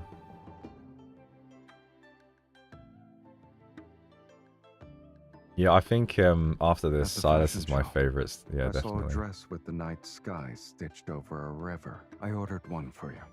I need him It'll to be shush sent for a moment. once the Hey, measurements are buddy. correct. You gotta pipe down a little bit, alright? We're trying to recoup for a second. Okay. Xavier's is really brutal. I read one of Xavier's anecdotes from my friend's phone. Yeah, it was pretty brutal. I read it's the one where like your MC's like dying. That was really sad. Jeez, you guys are so romantic. Yeah, this is what ladies want. Just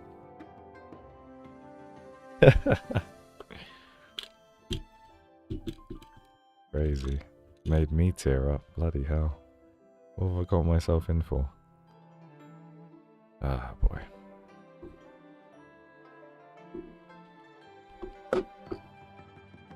Okay.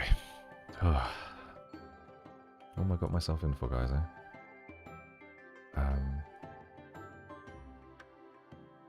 I'm just reading the chat now. Almost sounds like again. Live. When you see this, you need to see again this man's story. It would be sick twist if it turned out that he's still somehow dead. I think all the myths has the angst to break.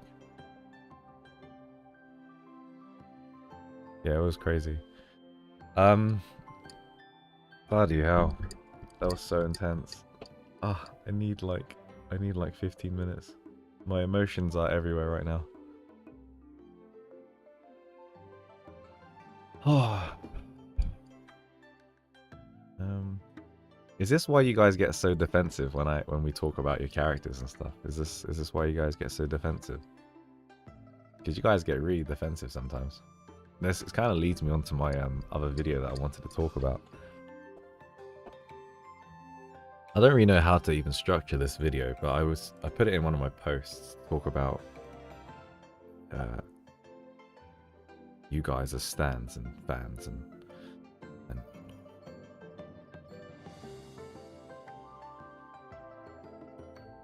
thank you. I needed 3 business days to recover. Damn, business days? So you played it on the Friday, but you needed a bit more. So you was like, you was out on Friday, Saturday, Sunday, Monday, Tuesday, and then on the Wednesday you felt better. That's funny. That's really funny. 3 business days, not including weekends. Damn.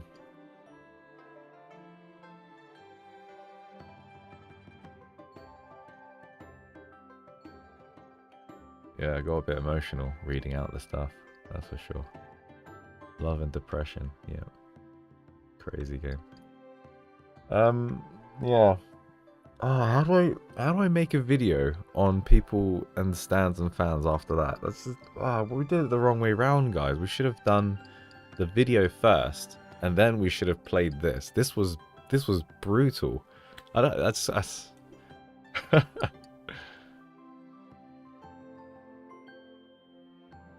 That was brutal. I don't even know how to continue, guys. I'm sorry. Oh, Shaname, you asked me a question on YouTube. What was it? It was about an advice on starting to YouTube stream. I think I'm a beginner as well. We've only got a small following here, so. But I think the advice I'd give is just play it natural. Just be yourself.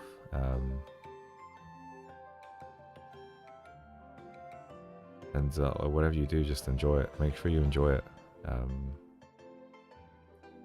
Yeah. If you don't enjoy it, then it will come out through the stream. In this case, I did not enjoy that. I was wrecked. I am wrecked right now. But you know, in general, enjoy what you're doing. But if you want to stream in YouTube, like, you got to be consistent. That's the number one. So if you want to go to the gym and things, just be consistent, right? Anything in life, be consistent. But enjoy what you do. Shiza. You guys are so supportive. I feel like...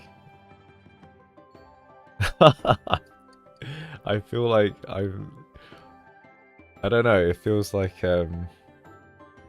there's a bridge that needs crossing, and I've just crossed that bridge, and everyone's like, yay, well done, woo! It's quite cute. Thank you, guys. That's cute.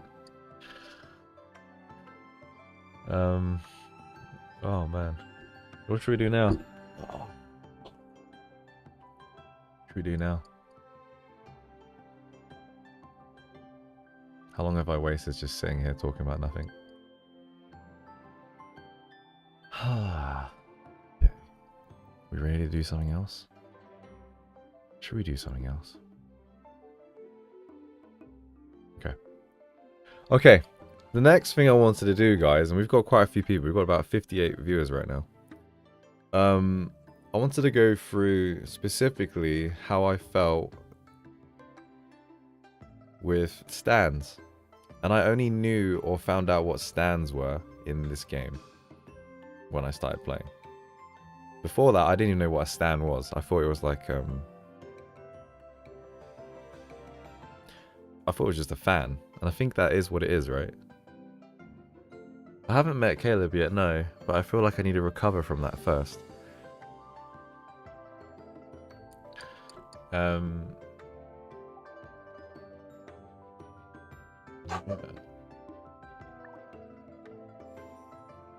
Oh yeah, Caleb's there, isn't he? Oh, you guys are eating so good right now. Jeez Louise. You got so much content in this game. Can't keep up.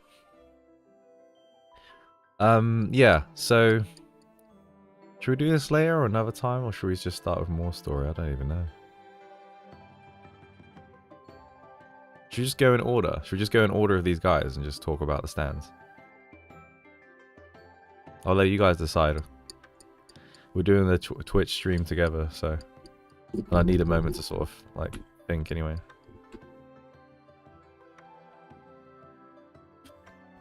Yume Lee, what is a stand? Exactly. I've only just figured it out. It's like a fan, I'm pretty sure. Stalker fan. Oh, I didn't know that.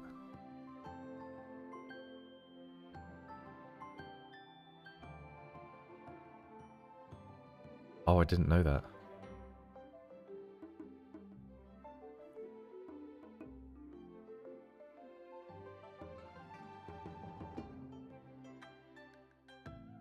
Okay.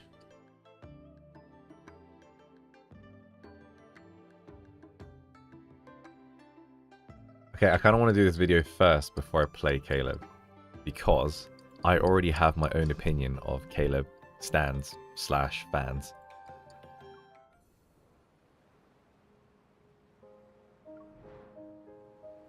Oh my gosh. This is Caleb stuff, right?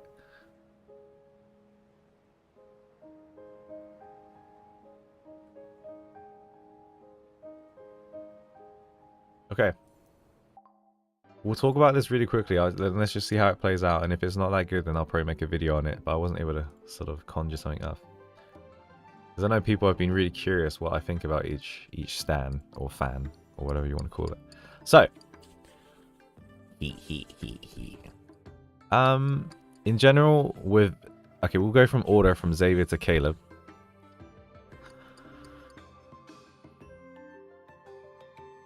Xavier's an interesting one. So, I feel like people who like Xavier the most, or like mains Xavier, they tend to not, from my point of view, they tend to be more quiet, and they're actually very similar to the character. So they're very sweet in what they say, but it's usually very few and far between. They're very quiet. They don't really. They're very introverted. Let's just put it that way. Like even in the comment section, when I see some comments, they're always like,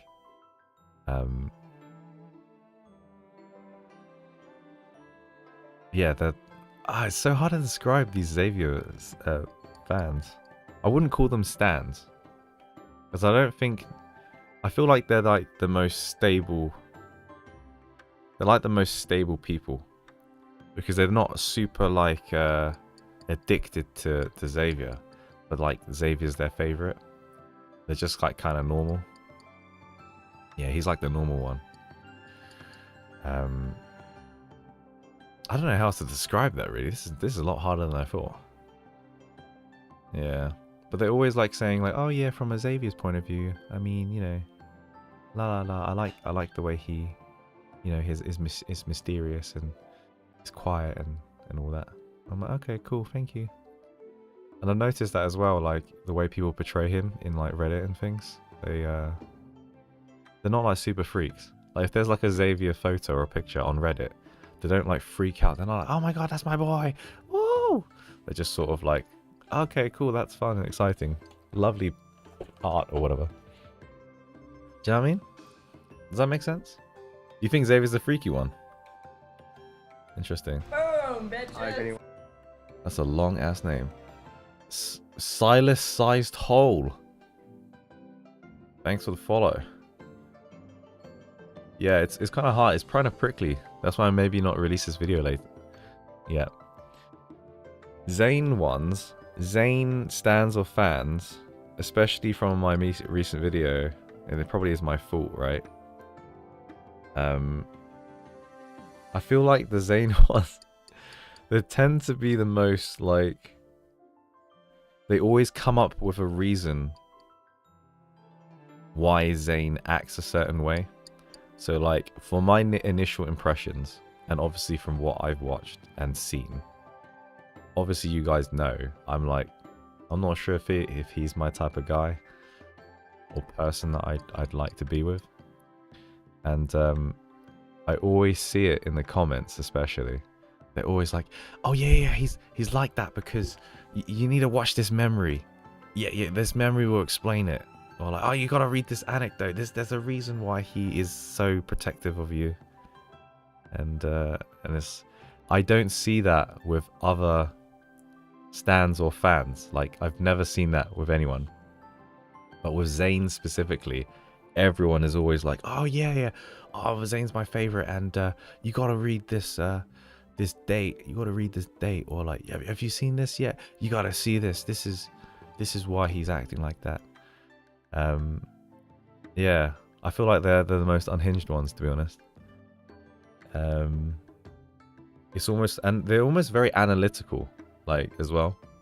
Like, oh yeah, the reason why he ignored you in the cafe was because if you go back to this video here, this memory, it explains why you know you were childhood friends and you haven't seen each other in ages, and yeah, okay. I'm like, okay, cool, but you know, my first impression still is the same. I mean, it doesn't exactly like excuse him of how he's acting, right, towards me and how I like it. So Raphael, I said it in my video that I tried to make today, and I wasn't able to get it out properly. But basically, I think all Raphael people are golden retrievers. They all seem really, really funny, and they can take jokes. So with the Zane community, they can't really take jokes, and they get really defensive of the character, and they start defending the character. Instead, like literally, if you watch my playthroughs, I've said to Raphael as soon as he's like, hey, I had an upsetting dream, and I dreamt I was a fish, and then literally I was just burst out laughing because it was funny. And the amount of stupid things he said is ridiculous. I can't even count. Like, he's a funny, goofy, idiotic person that is kind of a baby, right? And that's his whole persona. He's like really needy, and I feel like all people that like Raphael are like golden retrievers. They're really happy, they're really bubbly, and when I said those things, they didn't take offense. They didn't get offended. They were like, yeah, he is, he's really funny. Oh, I'm glad you like him that way. You know, they take it on board, and they're really receptive to it. And they always write in the YouTube comments like, as a Raphael main, and I'm like, okay, as a Raphael main, I really love Raphael, but Silas's memory was incredible. Or like, as a Raphael main, I have to say, Zane's nightly rendezvous was the best.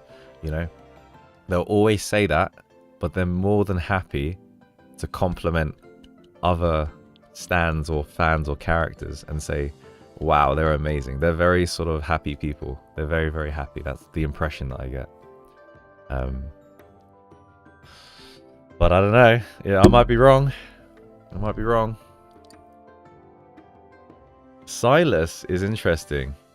And I think you guys are all thirst traps. Like, you guys are all so thirsty, and you want a bad boy that takes control, and you want to be able to sort of dominate him. It's a bit BDSM, I would say.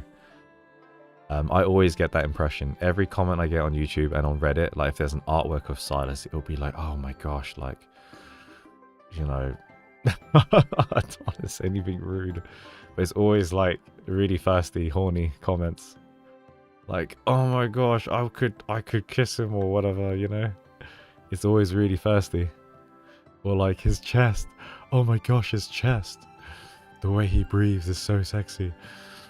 It's always something like that. And yeah, it's really funny.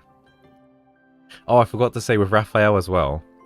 The video could literally be about something else. It could be about Xavier and him playing the claw machine, you know?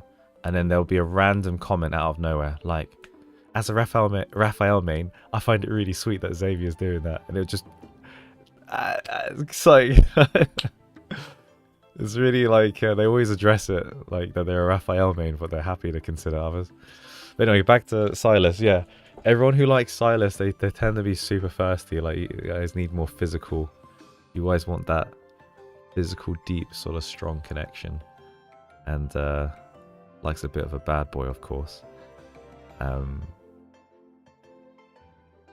Yeah, you guys, I mean, the amount of, the one thing, like, if you had one word for all of them, like Silas's one would be hot. That's it, hot. For me, Raphael, goofy. Zane, controlling. Xavier, I would call him OP, you know, overpowered. But I like Silas because as a video gamer, I like something that shakes the system up, and he pushes all the boundaries. He's like, I'm gonna do you dirty now, girl. Hold tight. So he's very cool. Like he just does it, you know. I like that. Raphael is like I can see his appeal and why people love him because he's so goofy and funny. But that's my job. If I'm in a relationship, I'm the funny one, right? So me and Raphael would kind of, we won't get on. I think realistically, me and Raphael would be opposites because like we both take the same position. Yeah. Caleb is the last one, and I personally think, and this, I haven't done any Caleb content as you saw, right? But from when I was talking and asking questions to the live chat about Caleb and how people have been theory crafting that Caleb is coming for like the whole of the L&D lifespan, and then there's some people that have literally on Reddit, they've shown like their gems and they've like kept all their gems for when Caleb releases, even though it was never confirmed that he's coming. I just instantly thought that Caleb fans are kind of unhinged. They're a bit, yeah, they're either like a genius or they're just a bit like, you got to be careful of these people, you know. They're if they want something, they're gonna get it, right? No matter. I don't know though. It's just a take, so I don't know if you guys agree with some of these takes, but as well, seeing the trailer, right? So Caleb, when you see him, the very small time that we saw him, he's a really sweet neighborhood guy.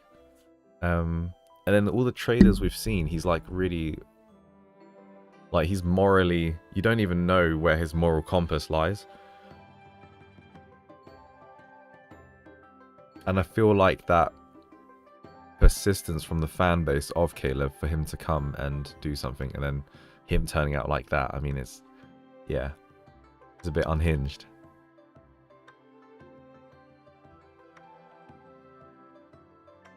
Yeah, exactly. Alien 99 explains it perfectly. I feel like the stans and fans are very similar to their actual characters. So Xavier fans are very quiet, but they're really helpful and really nice to be around, and they're just like Xavier, you know, really sweet. And when it comes to it, Zane fans, I'm not sure. I'm not sure if you guys are getting a bad rep, but tends to defend Zane a lot. And I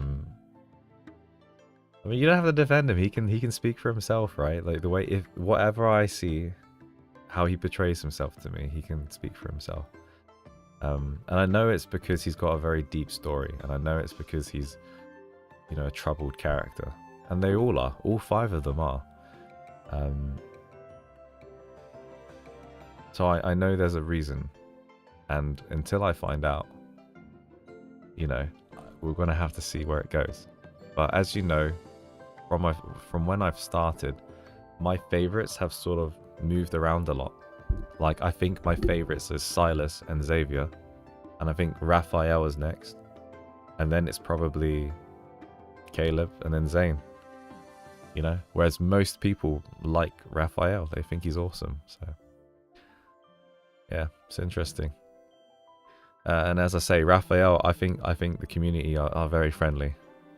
Like, if you said Raphael is the most idiotic, stupid character in the whole of the L&D community, instead of everyone getting the pitchforks and being like, you hurt my feelings and all that, they'd be like, yeah, he's a really dumb character, I love him. And they just agree. They're just very agreeable people. Silas, again, just horny, thirsty people. And then Caleb is there's just something unhinged about the fan base and how they waited so long for him, and the fact that he's unhinged as well. So okay, I question why I decide to main Caleb. His moral compass is main character. A hot walking red flag. I just really enjoy the angst in the stories. Holy crap, I've missed so many comments. As a Raphael main, I agree. As someone like that, I strongly disagree.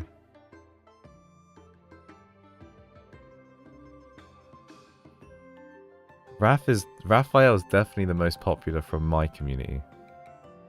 Like, if you look at the polls I've been doing, Raphael and Silas are very strong. So what it tells to me is that generally women, whoever watches my community, or even men, I think it's rarely men, but mostly women, desire a very strong bad boy that will take them into their arms and do what they want with the girl when they want. So they do want that. Obviously consent. But they're also looking for like a goofball, a funny goofball. Hey Monty, is that you, mate? Oh, look at him. What is he doing?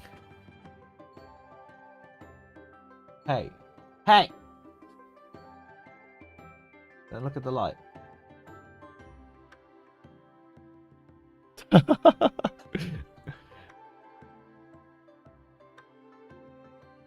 He's just rubbing his face on the floor. It's so funny. Yeah, that's my take. Obviously, it's my take, so it's not factual. It's just what I've analyzed as a YouTuber, and I've tried to reply to thousands and thousands of your comments now, and everyone I engage with, like, yeah, Monty's the sixth LI, 100%, 100%. They're gonna add like a male MC voice as well. It'll probably be mine at this point. Yeah, fun times.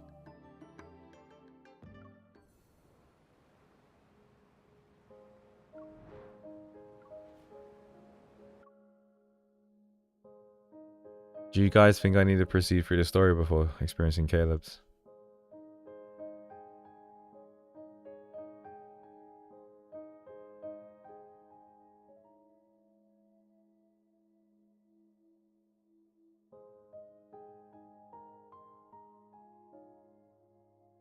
My emotions have recovered.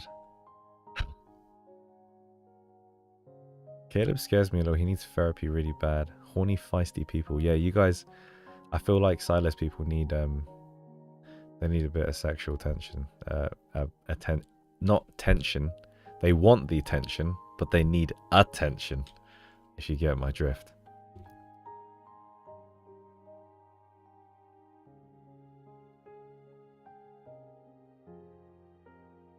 If Nate can manage to add Caleb to his favorites, we'll have exactly the same tastes. I do like Caleb. I won't lie. I like a bit of... In a video game, I like a bit of danger. Yeah, actually, in real life, I'm just like, fuck it. Yeah, let's go. Let's do it.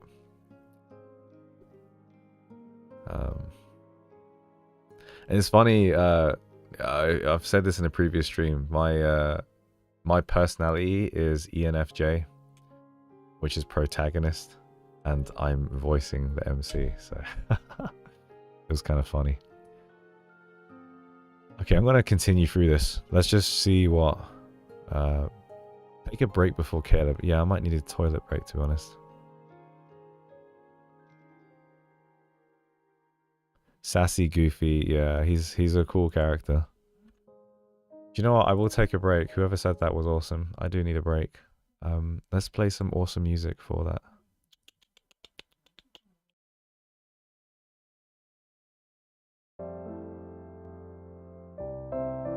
I'll be right back, yeah.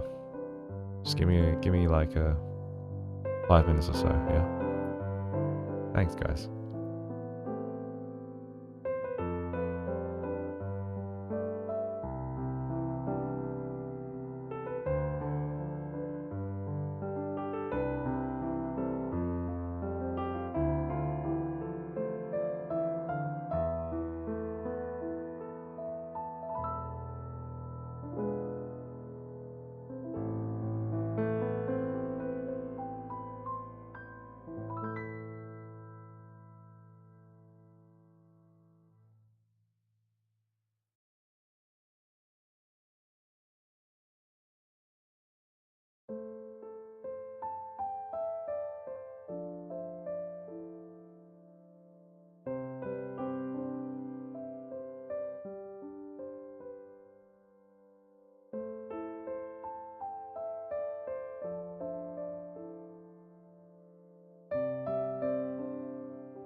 party! Woohoo! I'm back. Okay. Composed. No more emotions. Hard as nails. We are here. We are back. And we ain't gonna cry. I ain't gonna cry. No way. This game's not gonna make me cry. Ah, shit. There's gonna be so much more stuff before. I was gonna say, I said I'd only pull for myths. Is this a myth?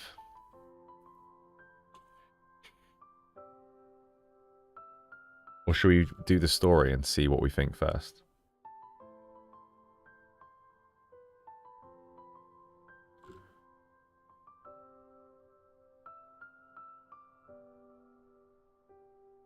Wait, can you guys hear me? I put my mic on. Hello?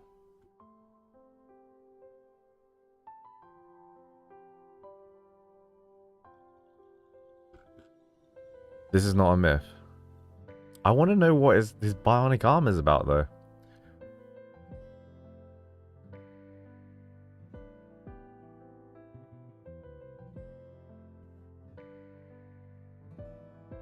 Maybe I'll just watch it on a YouTube video or something. Myth is in the middle. This is a myth? How do you tell if it's a myth? Oh, hello, Monty.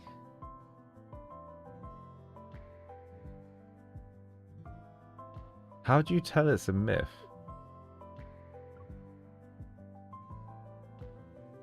Oh my gosh, it's all the myths. Oh, I see.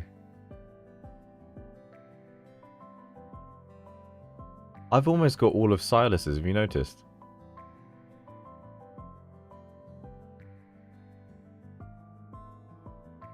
Oh my gosh. This was such a good... I kind of want to read it all again. The Silas one, the dragon one. You can pick them. Oh my gosh, you can pick them. Ah?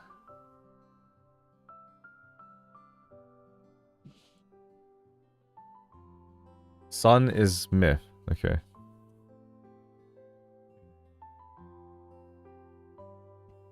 Okay.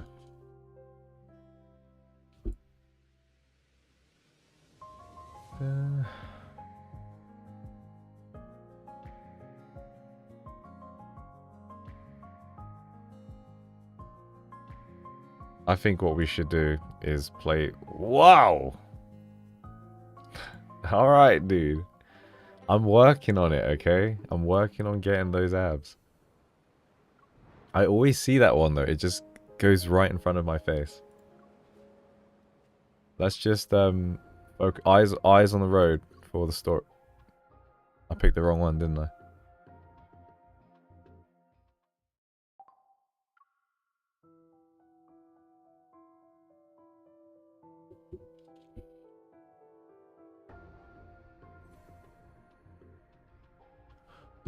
Okay, I'm gonna do Homecoming Wings.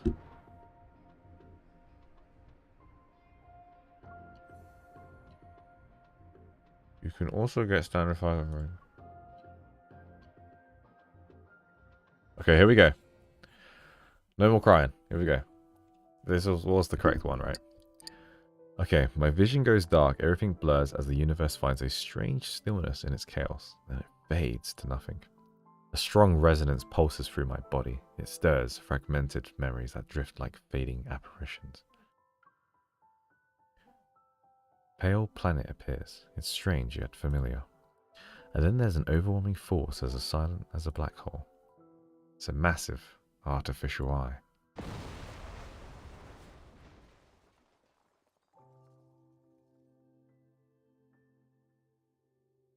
It's been a while since I dreamt about the explosion.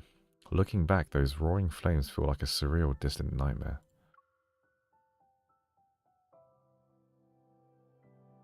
Yes, Jeremiah is the same. It is. The searing heat in my dreams is still vivid, but the pain in my heart is gone. Maybe it's because the ether core within me has achieved full power.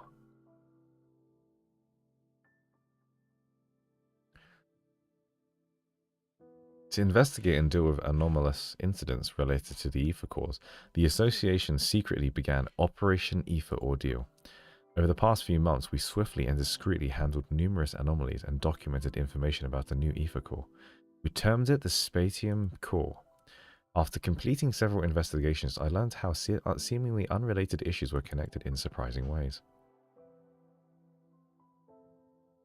Have you played through this, Miss Jade? Silas's brief absence gave the forces the coveted ether core in the N109 zone an opening. Xavier's former teammates who have gone separate ways possess cutting-edge protocol technology, and their goals extend beyond just targeting Xavier. The strange black crystals are deeply connected to the old battle, causing Zane's nightmare to worsen.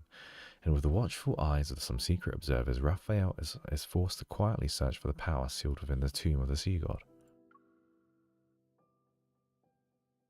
When traced back to their source, these unrelated threads are connected to one massive entity. Ever. The limited amount of evidence we have also suggests that the Ever was the true mastermind behind the Bloomshore District explosion.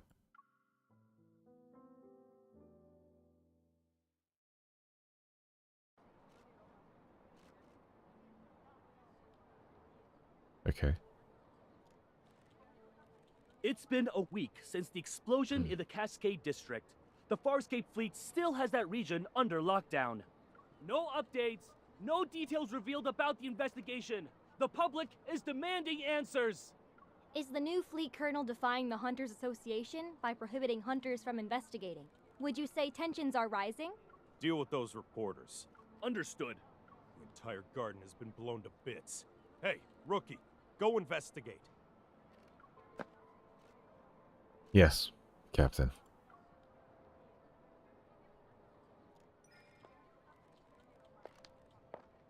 The fleet uniform doesn't quite fit me.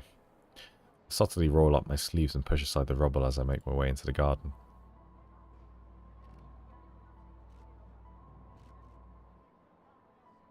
The energy trail I can resonate with is faint, but it's similar to the one belonging to an ether core. The source must be It's over gonna rain here. tomorrow evening, and all traces will be washed away. Make sure to be done before then. The garden is in ruins. I bend down to dodge the fleet soldiers and crime scene investigators, wearing white gloves on the other side of a hedge. Who are the fleet? I'm a little bit confused by that. Who are the fleet? It's right behind these bushes. The burnt vines twist through the vegetation. The silent oppression swallows even the faintest of sounds. The vines. Behind the layer of leaves and petals, it's as if a small hand darts among the tangled branches. I quickly reach out, but my fingers touch another scorched wall. That brief, vaguely familiar energy fluctuation ripples through the air before vanishing. I knew it. One week ago.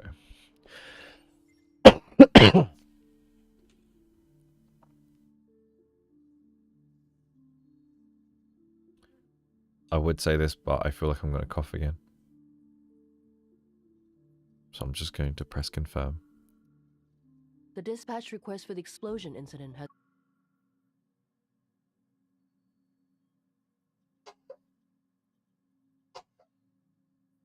already been denied. And I know... She sounds different. A lot different. The details of this case are almost identical to what happened to you. Did they change the voice actor? Leaning against the control desk, Jenna slides a holographic screen in front of my eyes. But rushing to Skyhaven at this critical juncture isn't a wise decision. If I suggested you don't get involved for now, would you consider it? I'm sorry, Captain. You don't sound like my captain. Seeing the glaring denied on the screen, I try to calm myself. But even if it's an unrelated voice actor to that incident, it might involve the ether core. There's no reason for the association to object. It's not them who are interfering. It's the Farspace fleet's doing. Fast space fleet? Skyhaven is a floating artificial island that consumes a large amount of energy. The fleet controls its power supply, which grants them a substantial amount of authority. Their new colonel, who's still in the Deepspace tunnel, is concerned about the confidential information related to the fleet, and so he prevents hunters from investigating. Okay. Understood. I won't go as a hunter then, and I'll also avoid any conflict involving the fleet. Seeing my unwavering determination, Jenna shows a rare instance of exasperation. She sighs. In other words, you'll encounter more than just Wanderers should you choose to enter Skyhaven. If you're sure about this, then I can approve your request for a long vacation. Thank you, Captain. The day I arrived in Skyhaven coincided with new fleet cadets reporting for duty. They formed a neat line along the transfer platform. While hidden in the shadows and thinking about how to blend in, I received unexpected help from a recruit who decided to desert. In exchange for my silence, I took her place and successfully moved into the temporary living quarters for new cadets. When tasks were assigned, I relied on these cadets' burning ambition for flight duties, so that I was left with the unwanted ground support role, and it happened. As a result, I was brought to the explosion site in Cascade District. Oh, I never imagined I'd find myself in Skyhaven for a reason like this. Oh man. A cold metal chain touches my neck. It's the necklace I once gave to Caleb. I miss you. Find anything, rookie? With stern expression, the captain walks over. I come to my senses and shake my head. No, sir. I haven't seen anything suspicious. Keep your eyes peeled, and give it another once-over. If you miss anything, it won't be just you facing the consequences when the Colonel's starship returns. Yes, Captain. I don't know what's with this new colonel, but since he's butting heads with the association, it's probably better to avoid him. I definitely sensed an ether core earlier. If they blocked off the area because of it, I need to move fast. I have a question, Captain. Usually explosions like these involve casualties or people who are severely injured. How can there be individuals who have gone missing? And how did the fleet confirm this? I also heard we weren't sent here to test for traces Don't of... poke your nose in places where it doesn't belong. Mind your own business. As expected, everyone in the fleet is keeping quiet about the circumstances surrounding the explosion. Captain, a suspect just appeared. He showed up in HQ. What did you just say? The Colonel's starship will be on the HQ's runway in 10 minutes. Command issued an emergency order. We need to head back and deal with the intruder before the Colonel returns. They're already here. If things get too chaotic, I might be able to use it to my advantage.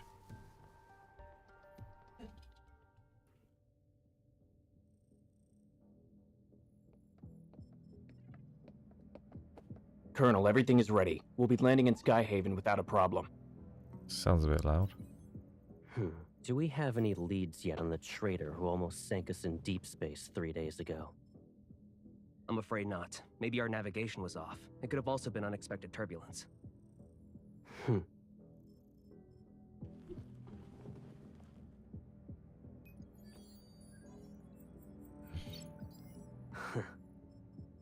This trip was a test for the new fleet colonel. The old guard are looking forward to me not coming back. Unfortunately for them, I already danced with death once.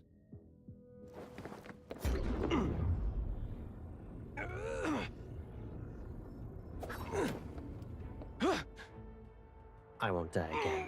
Levitation, baby.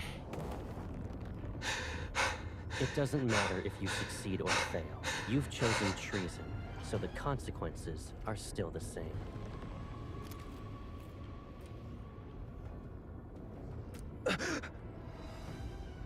You don't need to return to Skyhaven.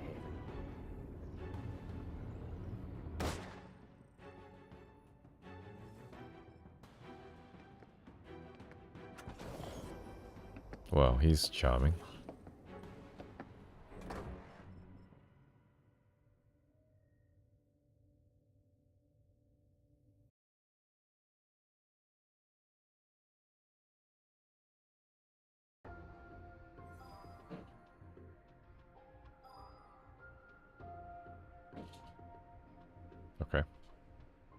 feel like Silas's intro is still the best. I mean, he's so ballsy that instead of pointing the gun at you, he points the gun at himself. And he's like, do it. I dare you. That is manly. The fleet's command center is located in the highest guard station in Skyhaven. The island itself is surrounded by bright sunlight and cold air. A tall, thin man stands at the edge of the runway, his right hand raised high like a tree touching the sky. It trembles in the wind and I need to drink some water because I keep forgetting. So let's take some protein shake. The sniper had already taken position before we arrived. The suspect is clutching a detonator in his right hand, so they haven't taken the shot. Captain, he's wearing a fleet uniform. Is he one of us? Storing weapons in his private arsenal and placing explosives in residential areas. Those are ploys to provoke outsiders so they'll be dissatisfied with the fleet and the new colonel. All units, the chance to prove yourselves is here. Pull yourself together, maggots! Don't you dare call me a maggot, bitch. I wonder who this suspect really is, and if he holds important info about this mysterious group. They made me. The fleet forced me. Well, you sound like a vampire. Look at the poor bastard. Driven mad by spending too much time in the deep space tunnel. What the hell is that? Am I meant to know what that is? Block all entrances and exits. Make sure no one sets foot on the runway. Following the captain's orders, the entire runway is quickly surrounded in an impenetrable net. Suddenly a loud buzzing fills the air.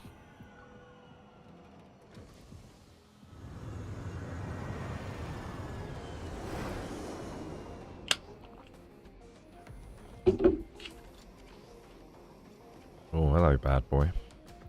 You going for a Tom Cruise look?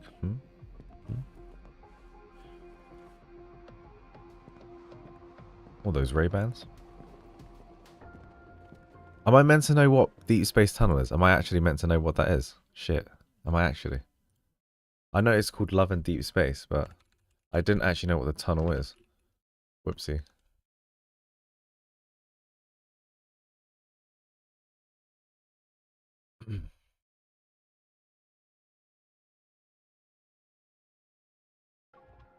So I just left it on the white screen. It must hurt your eyes, sorry. Under the spectacle of lights, the new fleet colonel, who's been widely discussed, steps out of the sleek black starship. In an orderly fashion, he approaches the man at the edge of the runway. His words are muffled by the wind. Joseph, you were chosen to be the pilot of a year-long deep space tunnel observation mission. Your outstanding performance 3 years ago was proof of your capabilities. His voice sounds so similar. The crowd blocks my view and I can only catch a glimpse of the figure through the gaps. His silver armband reflects a dazzling light. You would have enjoyed the privileges befitting a skilled officer after your return. But 2 months ago, your wife and child died in the fleet's brig. Yeah, he's Maverick. Believing you revealed the fleet's secrets during your mission, you put your family under house arrest. They had died as a result. You're the person behind the Cascade District's explosion, yes? And you were trying to make a statement to the fleet by attacking its members. You know why.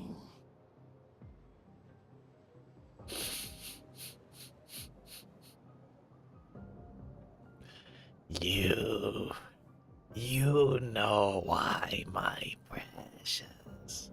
Oh, my precious.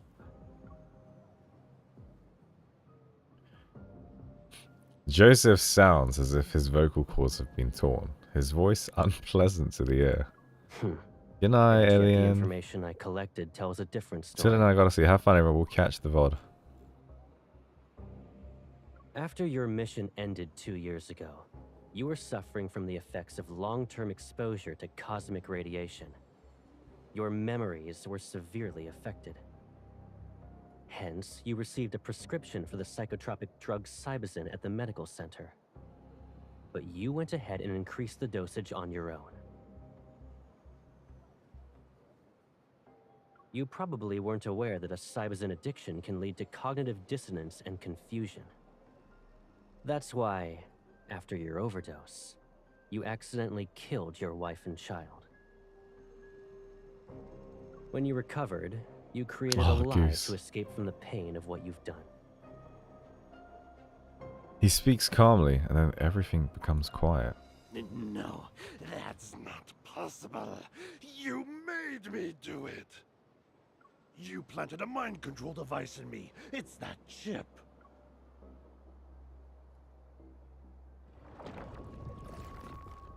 Joseph's hoarse voice is interrupted. Reality instantly distorts behind him as a black hole appears. Its edges blurred. You don't need to defend yourself anymore. As soon as the Colonel finishes speaking, the man and the detonator are consumed by the black hole in the blink of an eye. He quickly closes and the clear sky reappears once more. But now the edge of the runway is empty. Lock down the command center. We still have an unidentified traitor with us. The order is cold, and everyone snaps out of their daze. My palm starts to sweat and my heart races. There's only one thought in my mind.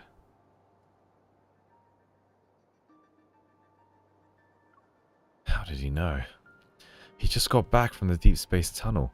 Could he really know what's happening on the ground too? Since no one's paying attention, I quietly turn around, but before I can move, I feel as though 1,000 grams have been dropped onto my shoulders. I can't move. This evil is... Killer, please. I'm really just going out to buy some snacks. I'll be fine. It's raining. And did you forget how you came back home injured? That was when you went out to buy snacks too. You should stay here. It's a gravity evo? I love how MC's so oblivious. Like, it's so obvious to us, obviously. But from her POV, she's probably quite far away, but we could just see Caleb. The sound of footsteps stopped behind me. A long shadow is cast. The moment the voice speaks, my blood freezes. It's not because I'm scared. I heard this voice before, and I know this voice. I'll immediately start an investigation into her identity. He's too quiet, this guy. No need. I'll do it myself. My mind goes blank, as if it's the noise around me has been filtered out. Caleb.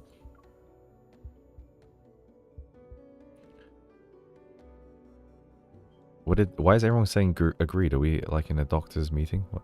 And speaking of evil, I think Caleb is one of the most powerful ones with Silas. Yeah, okay, agreed.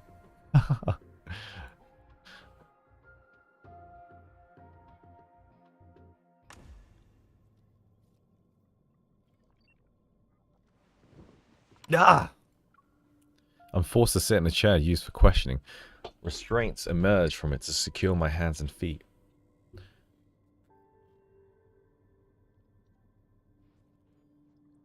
This is the interrogation room on the fleet starship. The Colonel will question you himself. Good luck.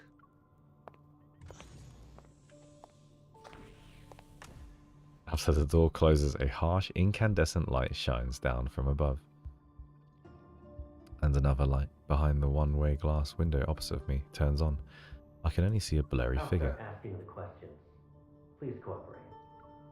The icy air in the interrogation room gnaws at my chest. I take a deep breath and try to calm down. Colonel, I'm a small fish. Why are you personally interrogating me? You deceived the entire fleet with a fake identity. Can you really be called a small fish? Do you know what happens to people who pretend to be a fleet officer? What happens? We get one-on-one time with the Colonel. By figuring out who I am, you didn't attack me. Instead, you brought me to an interrogation room. Either I committed a more serious mistake than pretending to be an officer, or I have a secret that piques your interest. The light behind the glass wall flickers twice, and the silhouette vanishes. He enters the room without missing a beat, his military boots touching the alloyed floor.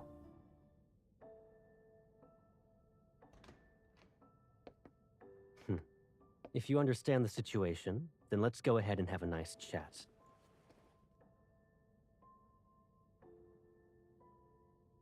Is it really you? Show some respect to the Farspace Fleet's colonel. That means he's definitely part of that group.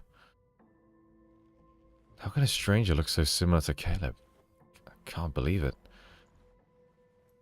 Sir, have we met before? You seem familiar. You're wrong. But you look exactly like someone I know. Watch your mouth.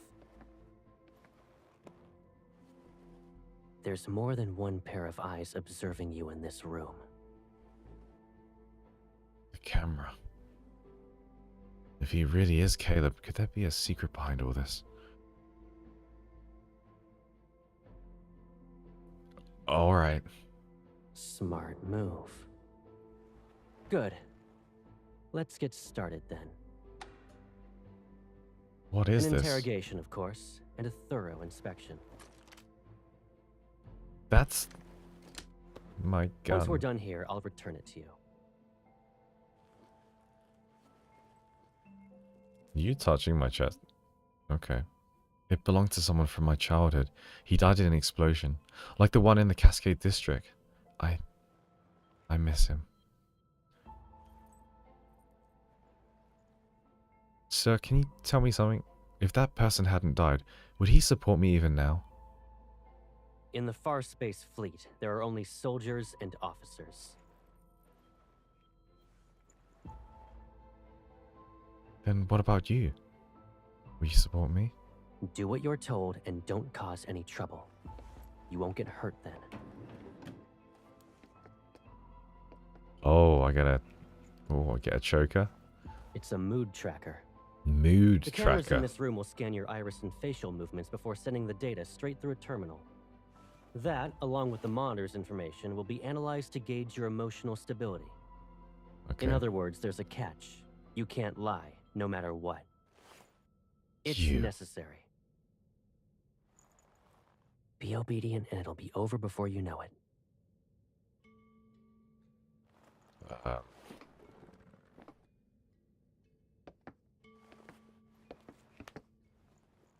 Did you pretend to be an officer just so you could investigate the Ether Core? Be honest. What? He knows about the Ether Core? What? Yeah, I don't know. I told you before, you're not allowed to lie. I didn't. Recently, there was a large energy explosion in the N109 zone, related to an Ether Core. At that time, you disappeared without a trace and didn't check in with any organization, but you weren't punished upon your return. Our intel suggests you were in the N109 zone. I don't understand. Allow me to remind you that we are in Skyhaven. We're above the clouds, and even the World Evil government has to abide by the fleet. Your survival here, and your chance of being able to leave this place alive, depend on your honesty and willingness to follow my orders.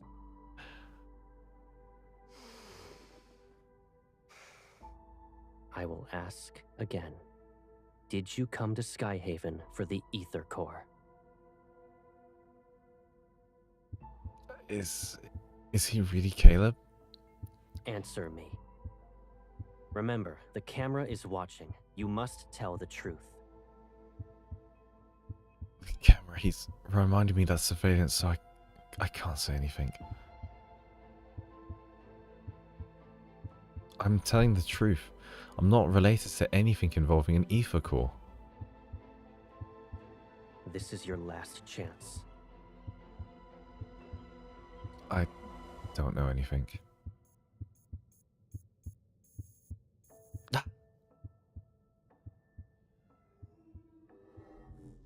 What is he doing? You passed.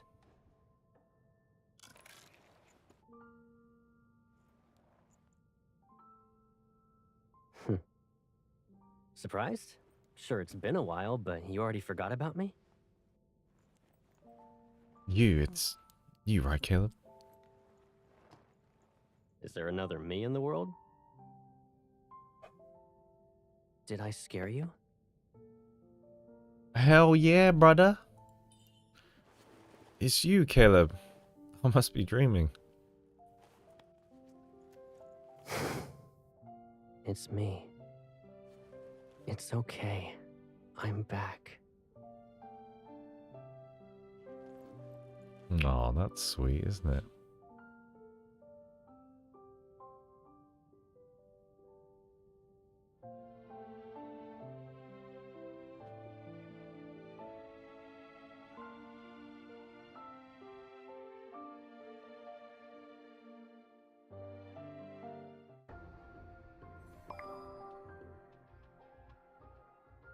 We have Caleb.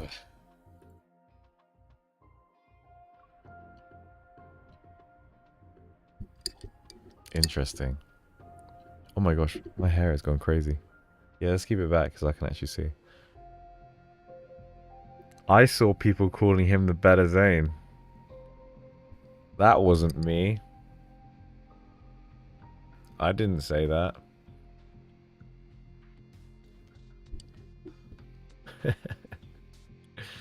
Interesting. I don't actually understand what his game plan is. I don't know what his game plan is. Honestly, I'm not sure.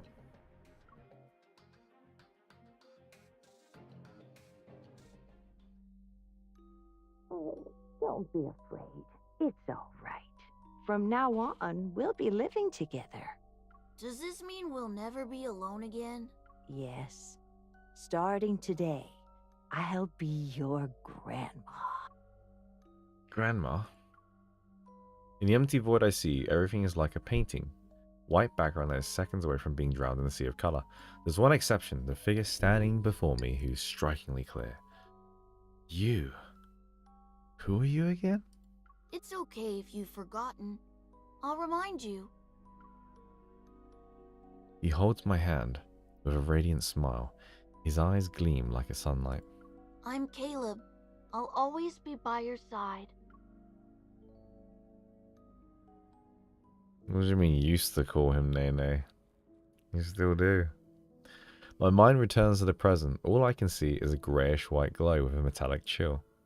Caleb sits opposite me. He reaches for the first aid kit as he holds my wrist, which is marks from the restraints earlier. Most of the fleet's meds work immediately. It might sting. You need to tough it out. His tender care is completely different from the cold, intimidating facade he wore in the interrogation room. What's up? I need to be sure that it's really you. You still can't believe I'm back? He gently holds my hand. Do I need to do a formal introduction? Please. He meets my gaze and his voice softens as mirth appears in his eyes. I'm Caleb. I'll always be by your side. Those familiar words and kind voice are truly unique. I exhale, my racing heart finally calming down. You were scary in that interrogation room, but now... I shake my bandaged wrist and then slam my hand down on the bed next to him. When he's about to stand up, I get in his way again. It's my turn to interrogate you. What happened after the explosion? The police and the Hunters Association had said... I don't really remember. It was like a dream, to be honest. When I woke up, I assumed it was connected to the ether core. So you already knew it? I just knew. That's all. Why didn't you contact me? You're a colonel now? Well... Tort insurance. I'm impressed you're still alive. Oh boy. What endurance.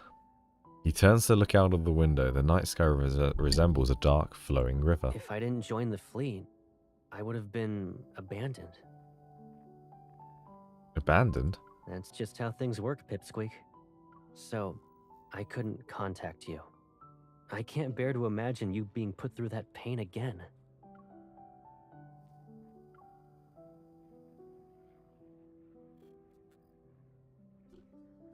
Caleb isn't exactly interested in explaining, so I don't press him. What matters is that he's alive. How's Grandma? If you're here, she must be alright. Right? I'm sorry. I couldn't protect both of you. As Caleb's gaze loses some of its light, the faint hope in my heart breaks. Huh? Alright, let's move on. You might start crying again if we don't. We finally reunited. If Gran knew, she'd want you to cheer up.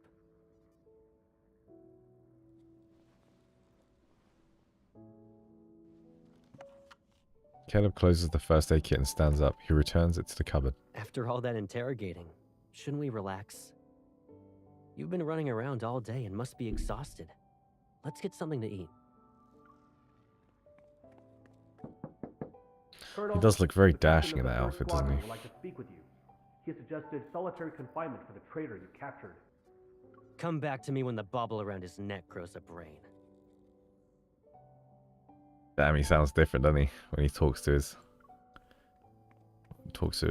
subordinates. Caleb, you're being really strict. Strict? Me? His armband shines, maintaining his stern expression. Caleb returns to his side. Pipsqueak.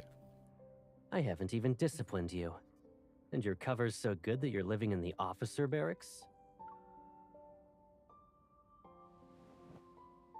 He helps me off the bed, cradling my injured wrist. He inspects my body from my shoulders down to my waist. Pack up your stuff. You can stay at my place, you know. I don't live at HQ, so you'll have more freedom to move around. Awesome! But I'm still a traitor to the fleet. Might be kind of weird if, you know, I'm with the big boy. He lowers my wrist and taps on the other one. Understanding his intentions, I turn around to let him check my back. It'd draw even more attention, surely, and some people might even question your authority. Are you being considerate on behalf of your fellow fleet mates? Or do you actually want me to prove your guilt so you'll be locked up?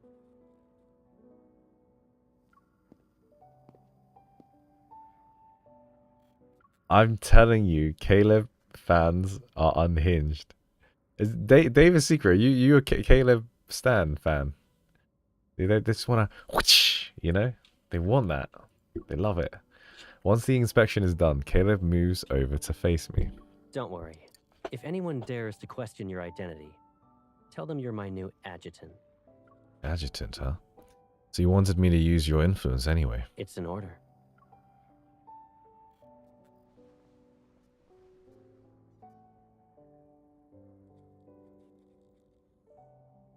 He chuckles. What the hell? Hug the doggo from the terminally online chat. Terminally what? Don't expose us. You guys, honestly, if you guys were a book, it'd be like a children's book because I can understand it straight. You're like, spank me, discipline me. They're classified. The same goes for the people around him. If rumors could threaten me... I wouldn't be surprised if you guys start calling Caleb Daddy. Daddy Caleb. I honestly, I'm like, he's calling you Pipsqueak and you're going to call him Daddy? I'm not surprised. I wouldn't be wearing this armband.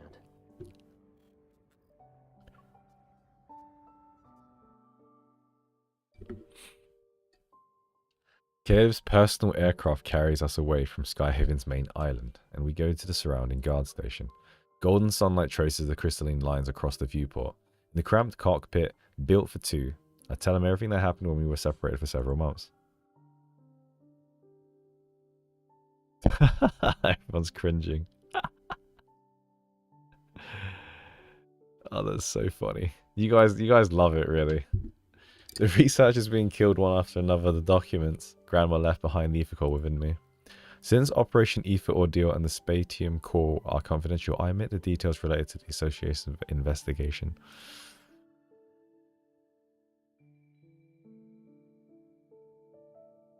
See, Raphael fans, check the chat. You know what I mean. Caleb, the one who's pulling the strings as ever. Behind his goggles, Caleb's gaze is unreadable. He grips the control stick and expertly guides the plane through the clouds. I understand. How do I do his voice? I understand. Let me deal with it for now.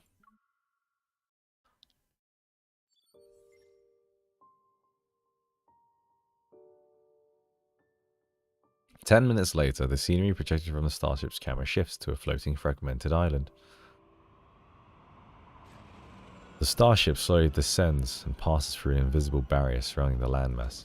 In front of us is a spacecraft-shaped building.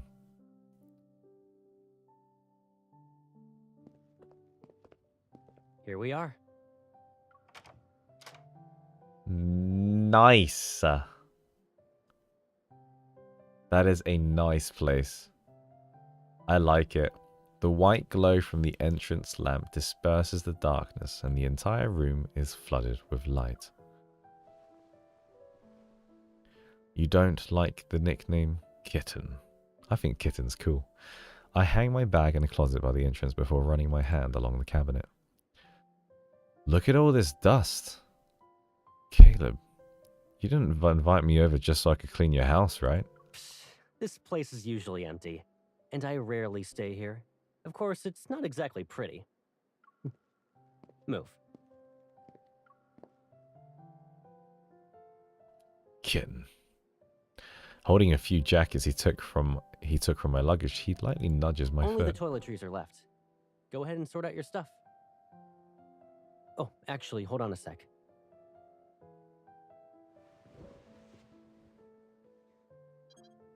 After tossing my jackets aside, he takes my finger and presses it on the door's How long lock. are you staying in Skyhaven? If you're not in a rush, why not extend your leave for a few more weeks? Hunters don't get summer or winter vacations. Captain Jenna let me take some time off, but it's not because I don't have anything better to do. I almost forgot. You already graduated from Hunter School. New fingerprint entry completed. Pick a bedroom you like.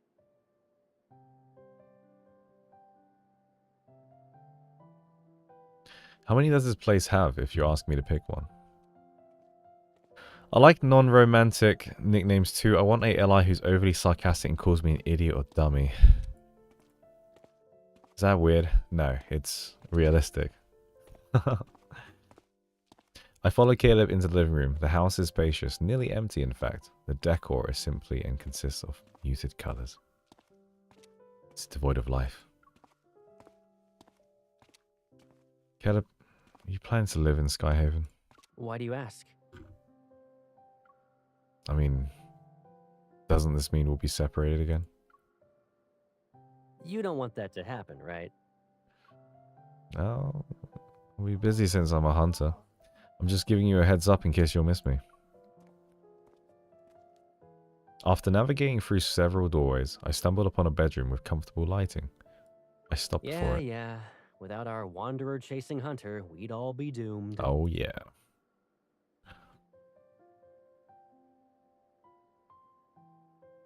Caleb leans against the doorway and looks You inside. like this room? It seems cozy. Okay, then. His lips curl into the familiar teasing smile as he heads towards the kitchen. Think about what you want to eat for dinner, and your personal chef will make it. Really? I catch up to Caleb and jump. I wrap my arms around his neck. Make all your specialties. Braised pork, sweet and sour fish, pork chops. Do you actually want to eat all that, or are you just naming all the menu items? You have quite the appetite. He's quite a nice guy. I like him. With my weight on him, Caleb pivots before putting me down. You don't need to help out. Just relax in the living room. Oh yeah, just so you know, that room you claimed is mine.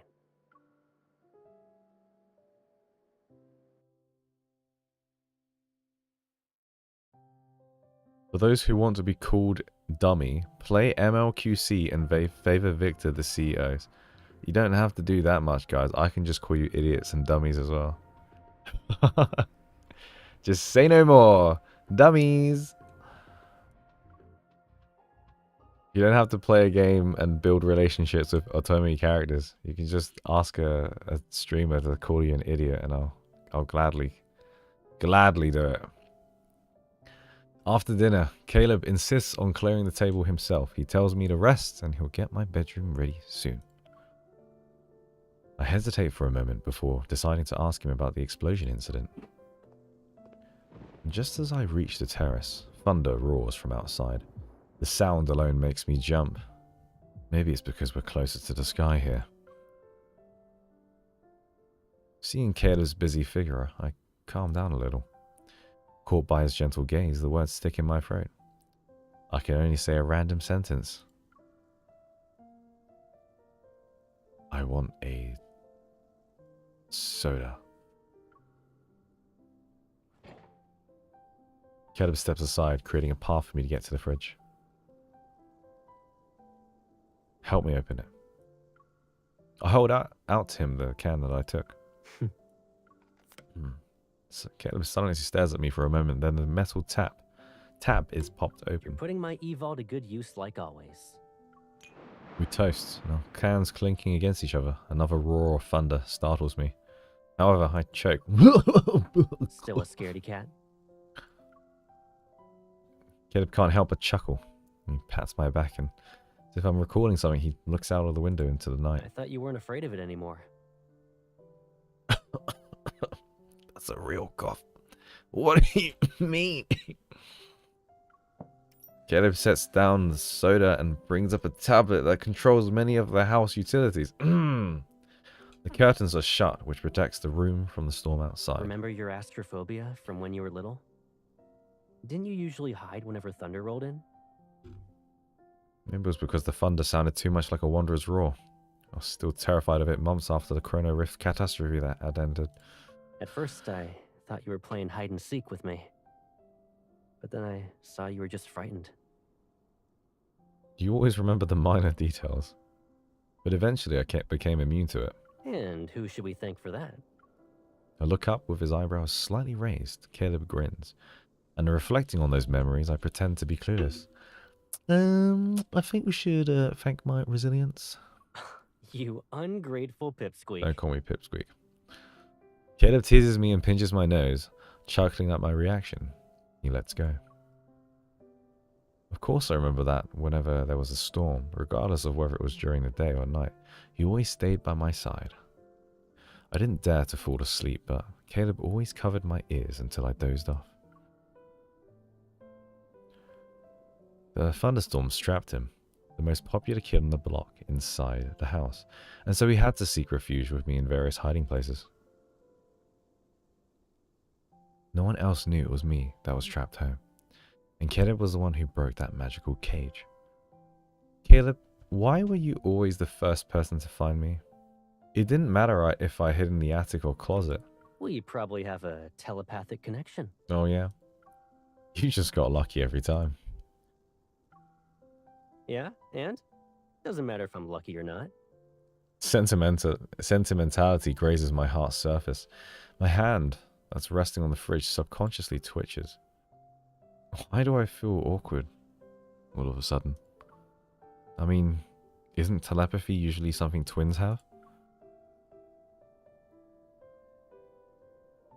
It still says I'm playing FF7. You joking me? I changed this like before I even started. Thanks for the heads up. Will it change? Thank you very much. Twitch does that sometimes. It doesn't update properly. Like the ones who were involved in this incident. Thinking of those two that were affected by the explosion, my voice lowers.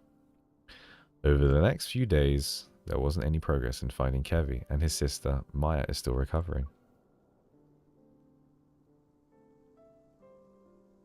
Thanks for trying to tell me. Sorry, do you know my chat box? My chat box on the screen is literally that small. Like, if the camera is the screen, it's like there. So, like, it goes so fast that I miss so many comments. Anyway, Caleb, You still want to investigate? Caleb has read my mind. I hesitate for a moment, but before nodding. Kevy is still missing, and I need to know if Ever is related to the explosion. If Ever is involved, there's a good chance I'll get important information that's connected to the Ether Core. Kevy might have already been marked as their target. The fleet will handle it. And even if you doubt them, can't you trust me? Since you're on vacation, why not just kick back and relax in Skyhaven? That sounds like a good... I mean, but Caleb!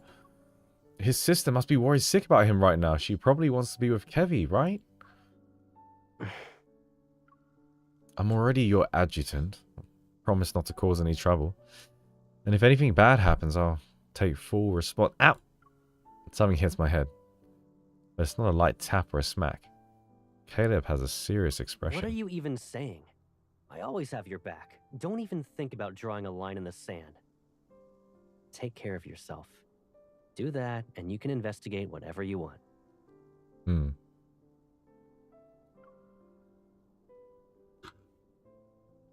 So after everything draws to a close, can you come home with me? Damn! If I had a crush on a girl for a very long time, and she thought I was dead, and then she goes, "Can you come home with me?" It'd be like that meme, you know, that meme with the car where it like turns. It's like, my parents aren't home. Whee! Instantly, you know, like a dude's mentality is like, a girl's inviting you to her home. You'll take it. There's not even an option. You just take it. That's the order. Take it. I remember you saying you'd be fine by yourself, but it seems like you still want someone with you. I would worry about it if you were always separated. Is that the only reason? I want you, Caleb.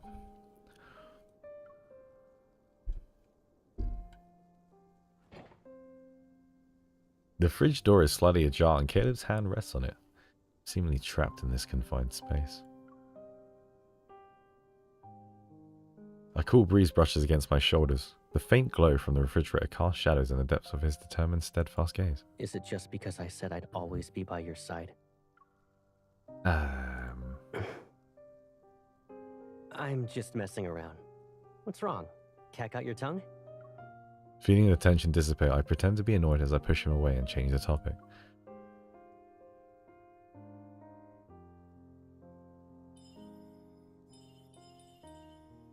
What do I do here? Who?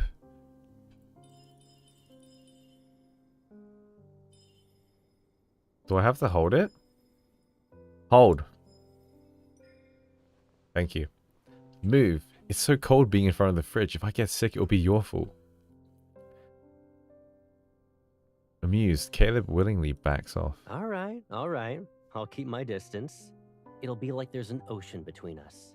You stick to your side, and I'll stick to mine. Don't worry. You won't have to remind me twice.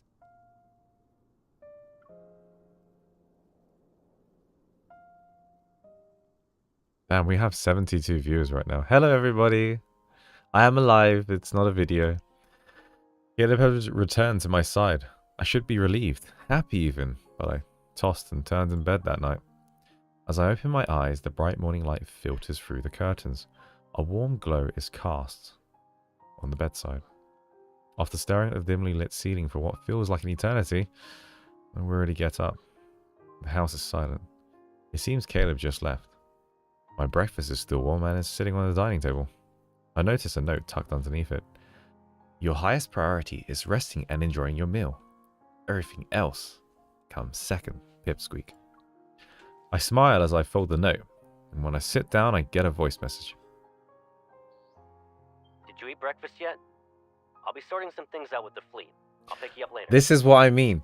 This is what I mean by not too overbearing and controlling. This is good. Like, that's nice. It's like, have you eaten breakfast yet? I'm just checking in on you. You know, it's cool.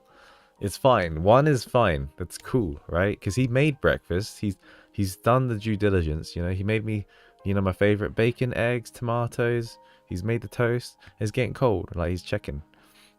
Zane, however, he's like, your pulse is like 85,000. Why is that? Okay, I'm not hating on Zane. Don't take it as hate, but you see where I'm coming from. It's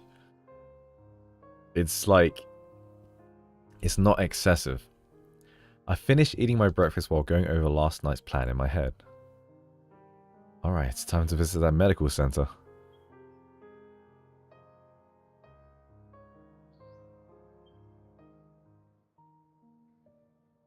Willow Medical Center, Inpatient Doc Department, 9th floor. Thanks to Caleb's support, I quickly find my place where Maya is recovering in. It's been said that Kevin and Maya are very close, and she's the key to finding him. I'm terribly sorry, Adjutant. The patient has just recovered from being in critical condition. No one ever addresses you as your title. Like, no one ever comes up to me and goes, I'm sorry, operations manager. Like, and it's a nurse. Like, to just be like, hey, Nate, like. Are prohibited unless her I should call me primary care adjutant. physician The hell? authorizes it. Can I speak to the doctor then, please? The nurse looks me up and down, and there's a hint in their suspicion Dr. in their Jones eyes. is busy with meetings with a visiting team of medical specialists. The earliest you can schedule an appointment with him is next week. I understand. I'm getting a bit tired now, guys, and I think I got dinner soon. Maya is in a precarious situation right now, but with the hospital's strict security measures, her safety is guaranteed at least. I find myself walking to the elevator and my gaze falls on the directory sign. The administrative offices are on the 16th floor. If Dr. Jones is in a meeting, he might be on this floor. Bing! The elevator's doors open, and while engaged in hushed conversations, several doctors step out. Well, I guess I can only try my luck upstairs now. Just as I'm about to enter the elevator, a familiar voice cuts through my train of thought like a blade of frost. Zane? We were just talking about you, hey? Hey, Zane, my favorite. My Shayla? What? My Shayla! Zane! Good to see you. My pulse is okay. Don't you dare ask me a question about how I am. The figure wearing a white lab coat turns around, and when our gazes meet, he adjusts his glasses. Surprise flickers in his eyes.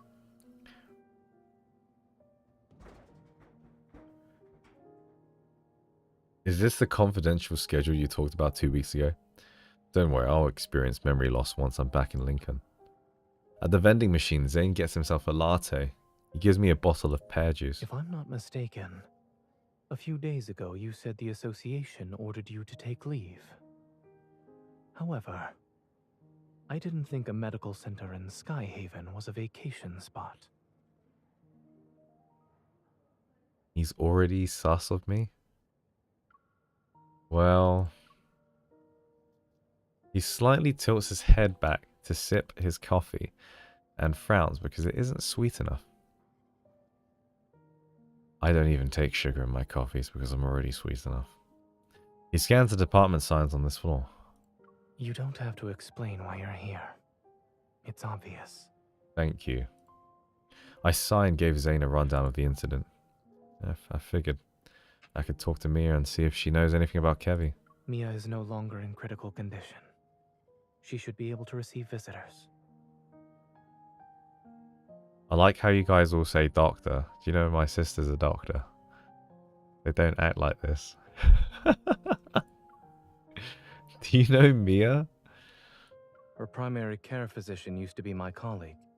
He mentioned her during his visit. Since Mia was exposed Actually, to a maybe they medflux do a little explosion, bit, actually. I Maybe they checked her do. heart to ensure she's all right. How is she now? Her physical recovery is going well, but she was badly shaken by the accident. Mia still displays signs of avoiding the outside I love a world. bad boy. I love a bad boy who breaks the rules. Is that a Silas fan or a Caleb fan? Let me know in the comments.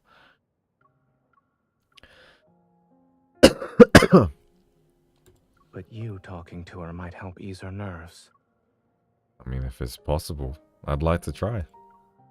Zane taps the folder containing medical records and then he looks at me. Give me a second. I'll ask. Thank you. Thank you, Zane. Dr. Jones, do you have a moment? A few minutes pass and then Zane puts his phone away. Under my hopeful gaze, his expression softens as he nods. Follow me. I'll check on Mia's condition first. And if she's all right, I'll ask her.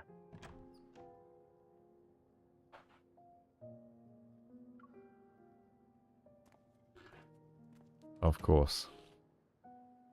In the pristine white room? In the pristine white room, a young girl around 10 years old sits on the bed. Her face is covered in bandages. Mia, the nurse said you drank some milk today. That's good. Mia turns her head without responding. With a blank stare, she looks out the window. Crouches, gently touches Mia's elbow. Since you listened to the doctor and the nurse, it doesn't hurt as much now? The little girl slowly blinks, silently acknowledging Zane's words. While waiting for the pain to go away, do you want a reward? I want to go home. A soft voice tinged with sorrow resounds in the quiet ward. My heart feels a faint pang as if that voice reached out to me, urging me to move closer. However, I hesitate, unsure of how to start a conversation. Seeing that Maya had already noticed me, Zane speaks in an even gentler tone which radiates a reassurance. She's my friend. A skilled hunter who saved many children like you. Huh? It's unclear which of Zane's words affect her, but she slightly stirs. Hi, Mia. Zane calmly observes, stepping back only when he sees Mia doesn't flinch at my approach. Do you want to talk? Mia hesitates and nods. Relieved, Zane and I exchange looks. Zane leaves the room, and on his way out, he taps my hand, silently telling me not to stay for too long. Taking a seat beside the bed, I tenderly hold her hand. Mia, what you went through, I also experienced that. You must be really upset. Her small hand slightly twitches in response to my words. Do you miss your brother, Mia? Her empty eyes flicker with emotion. She's about to cry. I don't know why the MC's saying this. Why would... I wouldn't have addressed it like that. I would have just been like... I just would have been like getting to the point really and keeping it more happy. Like instead I said, you must be really upset. Like I wouldn't have said that to the kid. I think that would just like kind of make them think like, oh yeah, I am really upset. Oh. Alright. I gotta go in a bit. Her eyes are filled to the brim with tears. I mean, don't worry. He's probably just hiding. But I always find him. I can't this time. Your brother wouldn't just leave you. He's probably just got into a little bit of trouble. Can you tell me what you saw before the explosion happened? I might be able to help. She stares at me, and just as she's about to speak, a knock interrupts us. A person wearing glasses and a dark-colored uniform enters. He has the fast-paced fleet's insignia on his armband. Seems the colonel forgot to inform us. What brings you here, Adjutant? His scrutinizing gaze washes over me, and I look away. It seems today won't go according to plan. The colonel has his reasons. Just do your job. I'll stop by next time to avoid any trouble. As I'm about to leave, Maya suddenly calls out to me. Miss? She retrieves a burnt dog plushie from behind her pillow. She sounds nervous when she speaks. Thank you for visiting me. Can I give you Lucia as a present? Lucia is this dog plushie? Sure.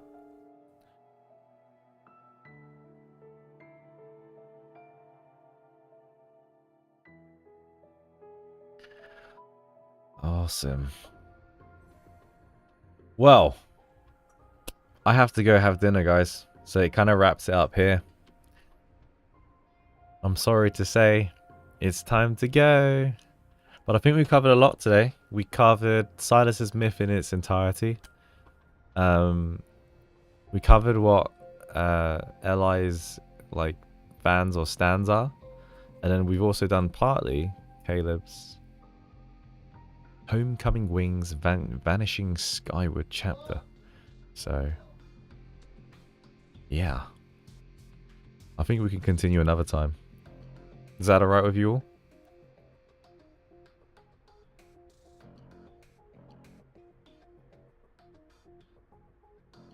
Pre-6 James only just came. Oh, bless you.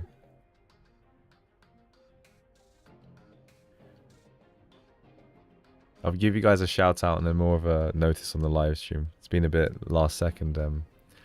Oh no, Thunderdowns missed it as well. I'm not allowed to have a life. Wow, beautiful. I'm just a little man in a little box. I can't get out. Can't get out, guys. Yeah, thanks for watching. It was really fun. Yeah, watch the stream, especially Silas's myth, the ending. It just got me and the whole chat like crying basically. So it was really good. It was really fun. Please check it out. Have fun, guys. I'm gonna eat some food and rejuvenate my body because my voice is a little bit throaty, raspy right now. So, but it was fun.